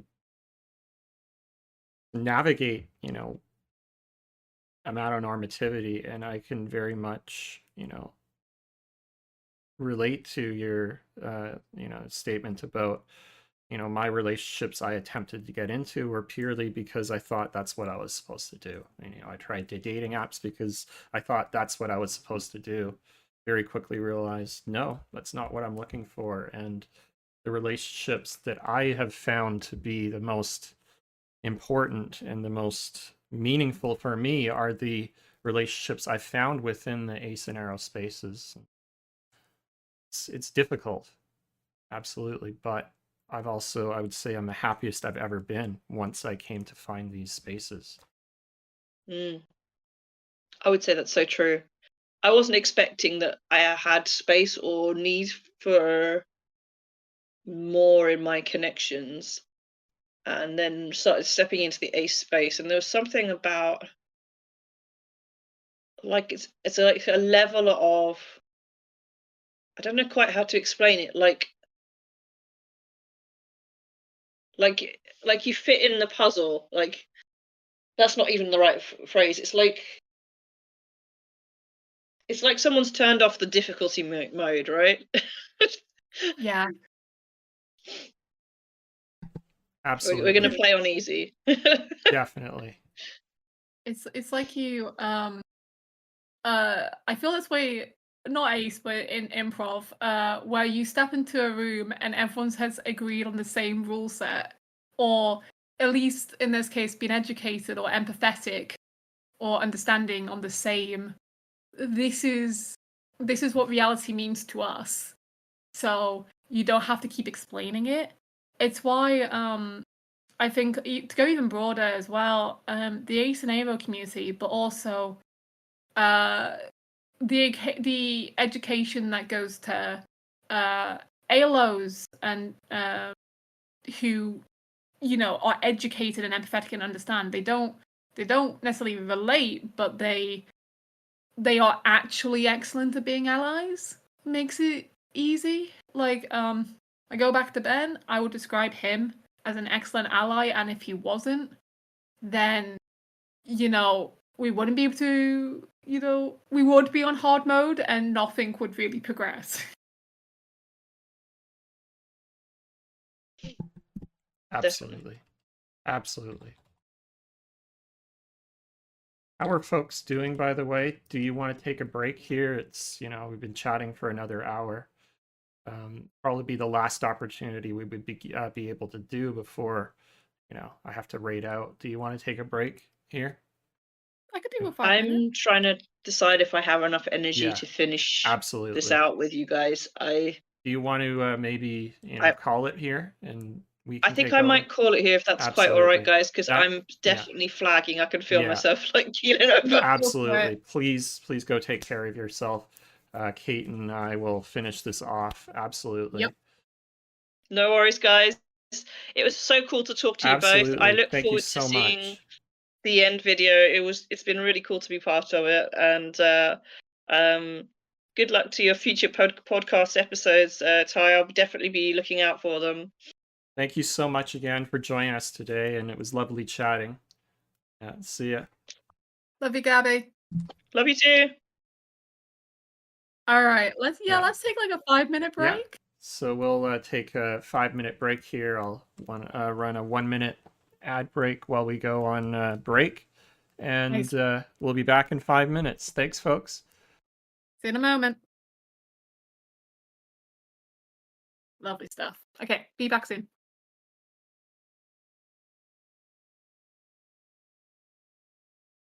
And welcome back, folks. Thanks for putting up with the break. We got some interesting stuff to chat about for the last 35 minutes or so, and then we'll be rating out to Reezy. Thank you for the welcome back. Do you want me to kind of introduce the concept, or do you want to kind of finish your before we jump into relationship anarchy, Catherine? Well, so I was saying that I definitely want to share the toolbox that me and my partner used. We use especially at the beginning of the relationship, and we still use today, but maybe in a slightly different, like less formal way. It's integrated. But as someone who's actually quite new to the concept of relationship anarchy, I'd love for you to talk about it, and then you can pass it back to me when it's relevant. Absolutely. Oh, I'm in the center. Oh, thanks. Absolutely. I figured we'd bring you into the center now. Very official. All right. So I think, a lot of what they're going to talk about is going to be relevant to this concept of a relationship anarchy. And so I want to briefly mention what relationship anarchy is. And so relationship anarchy is kind of a principle around relationships that does away with many of the traditional assumptions around what relationships are, what they have to be. And this is usually applied to romantic relationships. However, it doesn't have to be. It can apply to any relationship. And some of the main aspects of relationship anarchy are that you value all relationships for what they bring into your life, realizing that no one relationship on its own can meet all the necessary needs of, your emotional needs, all the things that we kind of look apart for in our life. So, no one relationship on its own will be able to fulfill all your needs. And, it's, one of the big things it does is that it does away with relationship hierarchies. So conventional Western cultural standards heavily value romantic relationships, sexual relationships. And unfortunately, that relationship escalator inevitably can lead, in many cases, to the devaluing of platonic relationships and those that aren't the one romantic relationship that we all strive for in, Western cultural society. The other thing, and I think you're going to talk about this, Catherine, is that relationship anarchy greatly values communication, communication, communication. I'm going to link something, and this is a blog that has been translated from Swedish by Andy Nordgren.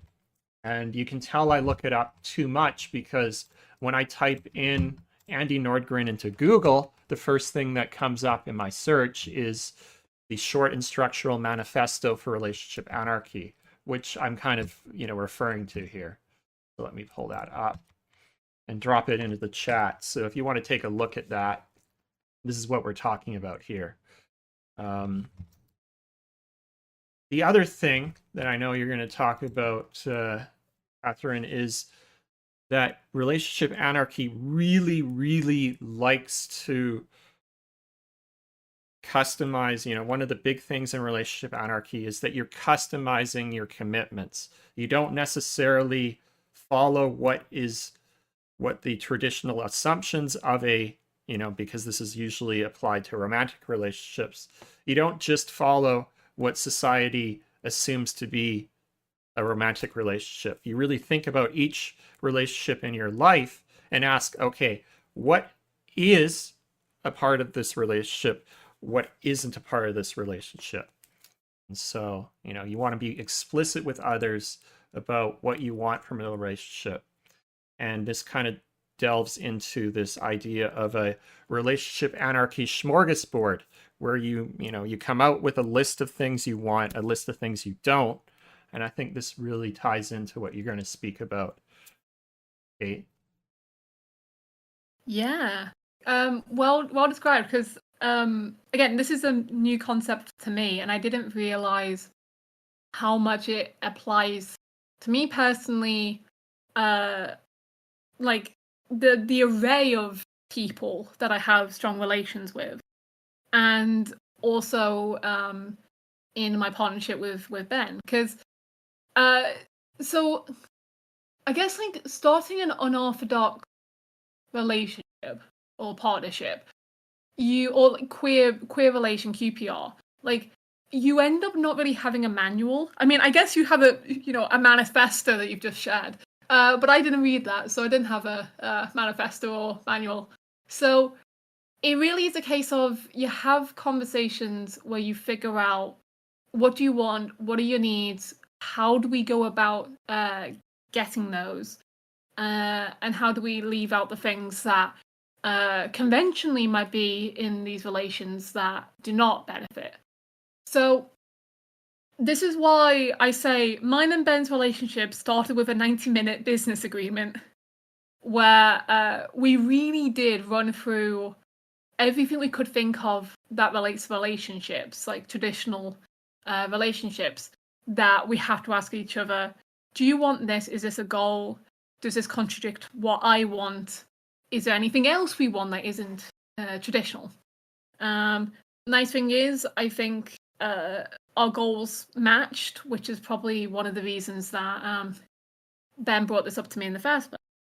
And I think, I'm going to share some of the things that I really think are nuanced tools in our toolbox I don't see being talked about. So the first is like fostering the other person's love for other people. And I think that one's quite unconventional, or at least not explicit. I think it's implicit. I think most healthy relationships already do that. And I think the obvious examples of when that isn't being met, you see on drama TV and relationship shows. That glamorize the breakdown of relationships because there's somebody else the person. I think in this case it's I can think of two people in particular in Ben's life that he adores deeply, and I'm excited for him that he feels that, and I encourage him to see them and talk to them and be with them as he does with me. And that, I guess, disrupts the hierarchy already, because it's not just about us spending time together. It's about us being happy apart from each other to then be happy when we are together. You make time for each other as you would make time for other people in our lives in the situations.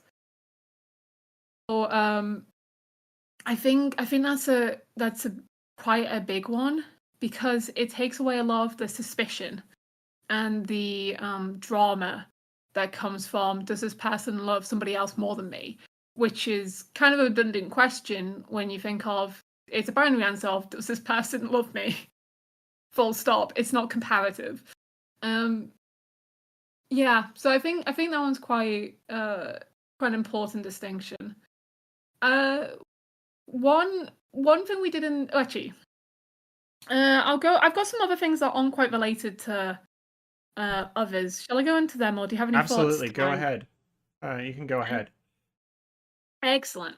So, okay. So, what's the tailoring, customization in our relationship? Well, my favorite thing that we established was to help me engage with this partnership and their company and forms of intimacy, not sexual intimacy, but other forms, in a way that feels right for me and right for them.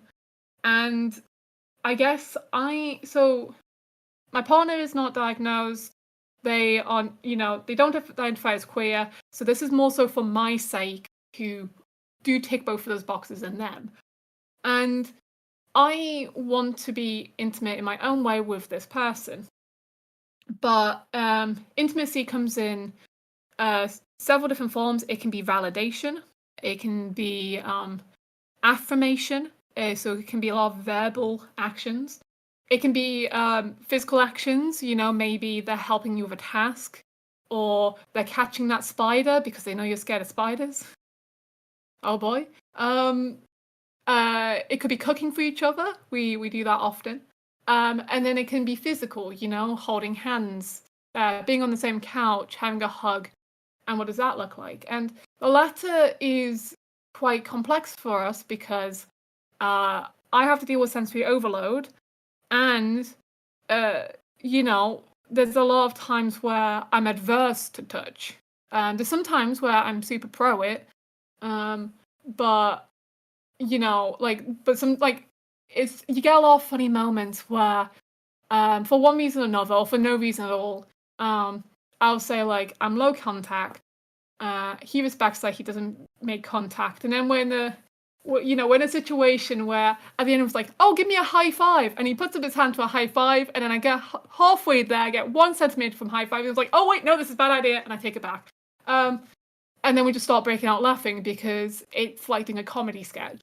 This is just how I have to deal with life. And okay, great. So you have this condition that changes and is fluid based on the situation you're in, the company you're in, it can change by the minute, it can change by the day.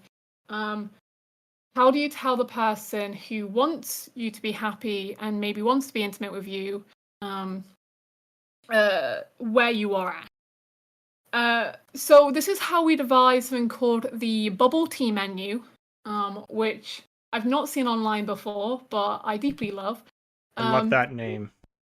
Me too, because I think one thing that helps is having really charming names and themings to toolboxes. I'll mention another one later. But yeah, you've had bubble tea before, right, Ty? Or you've I love boba or bubble tea. It's delicious.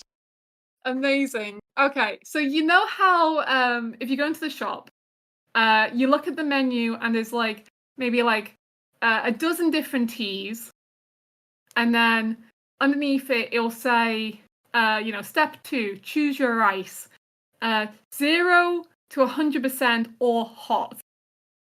You have that list, and then all these, this is how they are in the UK. And then the next one will be sweetness, 0 to 100%. And then the other one is, what kind of boba do you want? And the next one is, do you want extra of anything? And you end up having this really complicated menu to order a drink. Does that sound right for boba shops in Canada? Absolutely, 100%. Fantastic. So this is how I describe intimacy. Of what kind of intimacy are you feeling in what category? Touch, 1 to 100. 0 to 100. So 0 being no contact, please don't touch me. 100 being, yeah, let's have a hug. But then it's what type of tea is it? Is it a hug? Is it a handhold? Is it a hug surrounded by a blanket where there's no skin contact, but there is pressure? Is it oh gosh, what else is there? It goes into the other ones. It's affirmation. I guess for other people, not me, it could be, you could have different sorts of physical intimacy on there. Maybe kissing, or stuff to do with sexual intimacy. 0 to 100 in what degrees and to what types. And then from this you end up making your own in this allegory, a drink.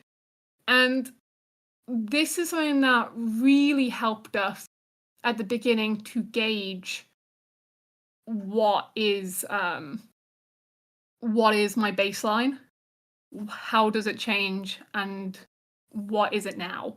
It's been 2.5 years, so we don't tend to say the specific concoction of drink now, he just tends to ask, "Hey, what's your menu?" And I can say, "No contact at all." And he's like, "Cool, that it is." And then he's free to ask me questions for clarification, where I can say like, "Oh, maybe some contact," or maybe it'll be, "Do you want to have a hug on a couch later?" And then I can like respond to that. So it invites questions. Oh yeah, that's probably some of the things on our menu is like, there's a hug. Okay, how many layers of fabric in between? Is it on a couch? Is it on a bed? Is it standing up? They all have different vibes. As I and people in general have different vibes based on day, and I think it's just a lovely um, consent tool. Totally. Communication and consent are at the top of relationship anarchy. So you were already employing it without having a name for it.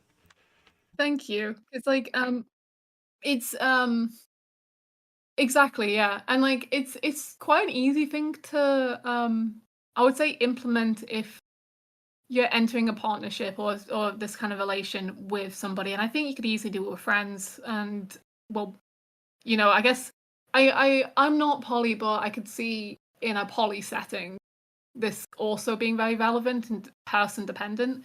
Because like I love hugs. And I think casual hugs I'll do that with anybody, but then like it has a different meaning when it comes from this person. So, there has to be a bit more communication around. So that's what I'd love to share, and that I've got a couple other short, fun ones. If you have any more thoughts in between it.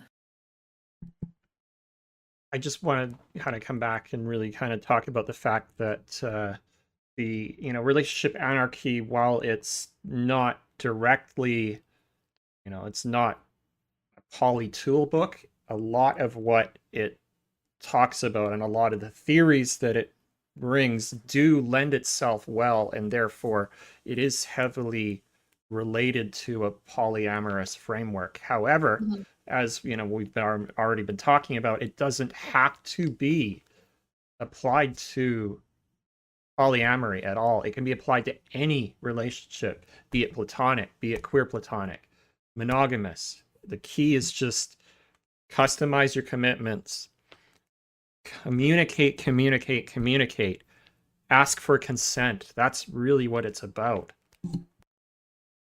Consent is the bread and butter of the relationship, and also the knowledge of consent changes all of the time. You can never make an assumption of what it is. Exactly. Don't ever assume. That's the other thing. Don't assume. Ask before doing anything.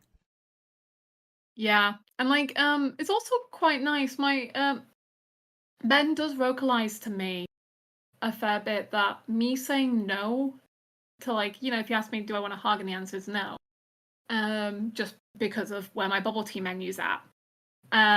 He then says, he looks at me with a smile, says, "Sure," and then that might go on for days, and that's completely fine for us. And he says, it makes me happy that you can say no and you're comfortable to say no, and the fact that it can be few and far between our contact. It makes the time when we do have contact and there is that consent for that sort of intimacy really special. And because there's definitely like some things on the menu that are far and few between, and it's just really sweet. We're both happy for it. And I think that's actually probably something that's quite resonant with a lot of specifically ace folks in terms of intimacy, because sex and different folk who don't necessarily, they're not particularly fussed on sex, but they will often have sex with a partner because they don't mind it. It's like a bit of exercise for them, and their partner will appreciate it. And in a healthy relationship, that is, like it fits their menu, and yeah, and it's consented for. So you don't have to. You can be indifferent whilst maintaining your consent. Absolutely. A couple of cute things, I think, and I think I've got like that helped us is in considering we're in uncharted ground and we don't know what a partnership and a relationship will look like for us, is, and this is in the language of mathematicians, and you can tell, is we described it as iterations. Yes, I know that term well. Okay, great. So picture the scene. The initial conditions of the first iteration is we had the business meeting, we set out our boundaries, and we gave each other 2 days to think about, do we want a relationship, before we got back to each other to start the program. We say yes, we'd like a relationship. Great. That starts the first iteration. What that looks like is you're just going through the relationship and you're seeing what works, you're seeing what doesn't, and then when it feels right for you and them, you essentially give each other feedback. Communication. So I think our first iteration ended after like 3 weeks, where we were like, how do we feel about this? What worked for you? What would you like to see in the future? It's like a job form. You don't have to do it so formally. We're just a couple of nerds. Okay, we learned from that. We took that and we moved on to the next iteration. And we saw how that was, and it's like, are you happy? Yeah, I'm happy. That's great. Do you have any notes? We share that. So we're constantly checking with each other until it feels like we're at a steady point where it's like, I don't think I have notes. I'm just happy with how things are. Let's keep it going. The structure of this relationship. And that doesn't mean we stop giving each other feedback. Goodness, every single time there's like, there's something that needs discussing, or maybe there's a conflict. We talk about it quickly and efficiently.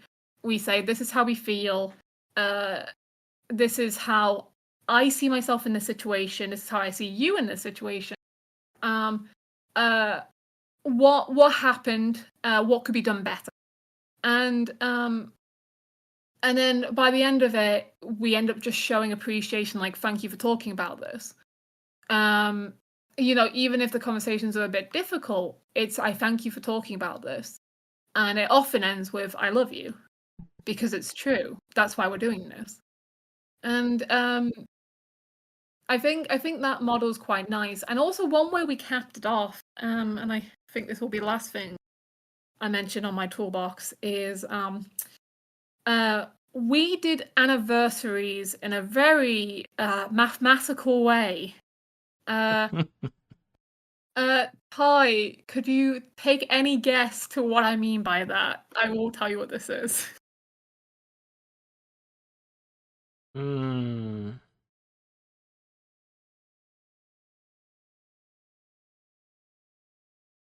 It's okay. I'm not sure I can think about it. I'm not sure I Okay. know. So, there's some very important numbers in the mathematical world, such as pi, the golden ratio. I might have thought E. Pi Day could be in there. Yeah. So we jotted down some important mathematical numbers. So pi being 300, so 3.14 rounded. The golden ratio is 1.618. E being 2.71, as when in chat can correct me. Tau is 2 times pi. Yeah. Yeah. And then you also have perfect numbers. Perfect numbers are 6, 28. The dividers of these numbers add up. All the factors of these numbers add up to get the same number. And there might have been a couple others, maybe h bar, Planck's constant. And we converted these to 2 or 3 digit numbers. and we celebrated whenever we got that many days into the relationship. That is amazing. I absolutely love that. Yep. So 28 days in, all well done. We reached the perfect number. 162 days in. Well, I guess this is our golden ratio anniversary. Let's go out for dinner.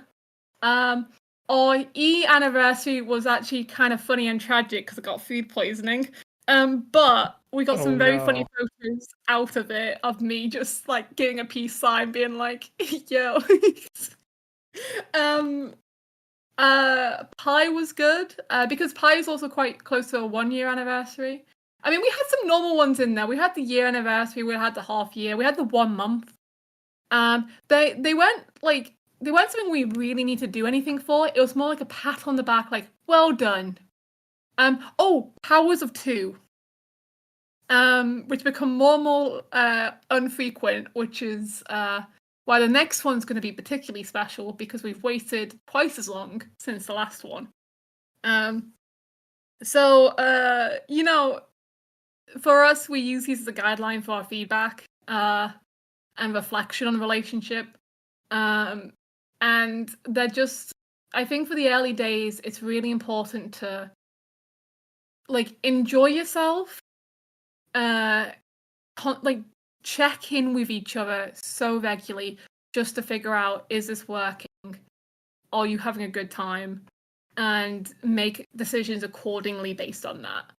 And I don't know, those are my little things that helped me in an early relationship, and partnership and significant, QPRs and all that I do recommend with other folks. That's what it's all about. It's about, communicating, figuring out what it is you actually want in the relationship. And, don't make assumptions. Be explicit about what is part of this relationship, what isn't. And, be aware that can change over time, and that's okay too. There's no one right or wrong way to have a QPR. A QPR is what you and your queer platonic partner decide it to be. Exactly. And I guess the whole point of relations are to enrich your life and enrich their life, and forever seek happiness. And if something doesn't bring happiness into yours and their life, then that's worth reevaluating. So true. Just because it may have worked in the past doesn't mean it's always going to work, and that's okay. It is okay. So we are coming up to the 3-hour mark. I will check in, see how Reezy is doing, see if they're ready. Is there anything you wanted to kind of say, as we kind of wrap up here about what we've been talking about with regards to relationships? Oh goodness. I mean, I'm glad to have the space to share all these thoughts, because it is something I genuinely love talking about, and I hope that some of this is either a useful perspective, for other folks, and I guess it's one of those where if anybody wants to talk to me further about it, I'm open to DMs on Twitter. I know it's a bad place, but I do have an account. And I guess watch this space, because who knows, maybe I'll talk about it again someday. But I wish everybody happiness and love in all the sorts of relationships and friendships, and I say relationships as a broad term, that come your way. So and that includes loving yourself. That's step 1. Appreciate yourself for who you are, and extend that to people around you as well. Absolutely. So true. If you're not in a good place, if you don't understand your own self, it's hard to be in a relationship with somebody else.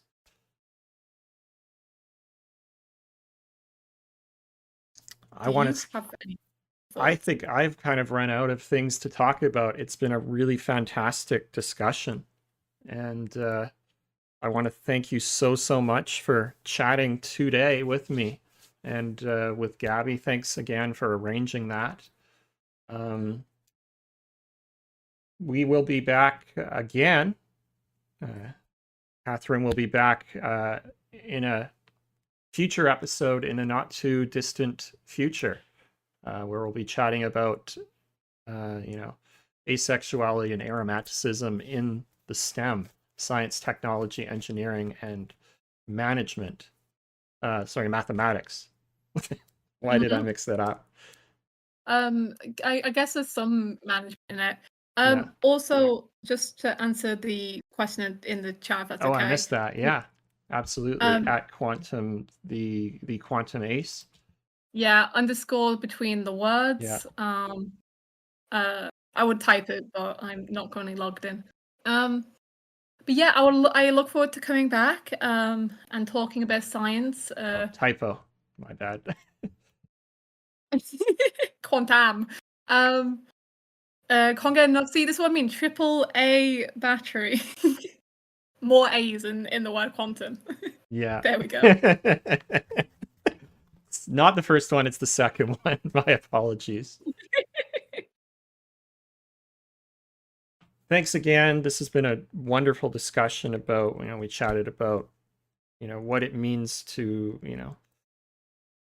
battle and navigate amatonormativity as a Aspec individual. How do, ace and arrow relationships differ from those typical in society? And it was really nice to be able to tie in this discussion of relationship anarchy at the end and see how it can very much, relate to the Aspec experience. And I hope folks learned something from today. I certainly did. Thank you so much for hanging out with us. It's been a really lovely time. Thanks again. We are going to be rating the Reezy TM. Thanks for hanging with us. If you want to join the train, come on the raid. Let me link the command. That is the schedule if you want to follow along. Here is the let me just see what's the raid command. Too many raid commands that I currently have. I'm going to have to double check what our raid command is for today. I'll just grab it from the Discord. It's easier than trying to look it up in Nightbot. Okay. Do you know what the next stream will be talking? Well, I think yours will be the next. The one with you and Sarah will be the next one. Ah. Because I won't have time before then. Because that's on the 19th, right? I have to take your word for it because I need to. I can't remember what's it. Yes. Yeah, so the next one will be on the 19th. And we will be chatting about ace, ace and arrow identities within the STEM community.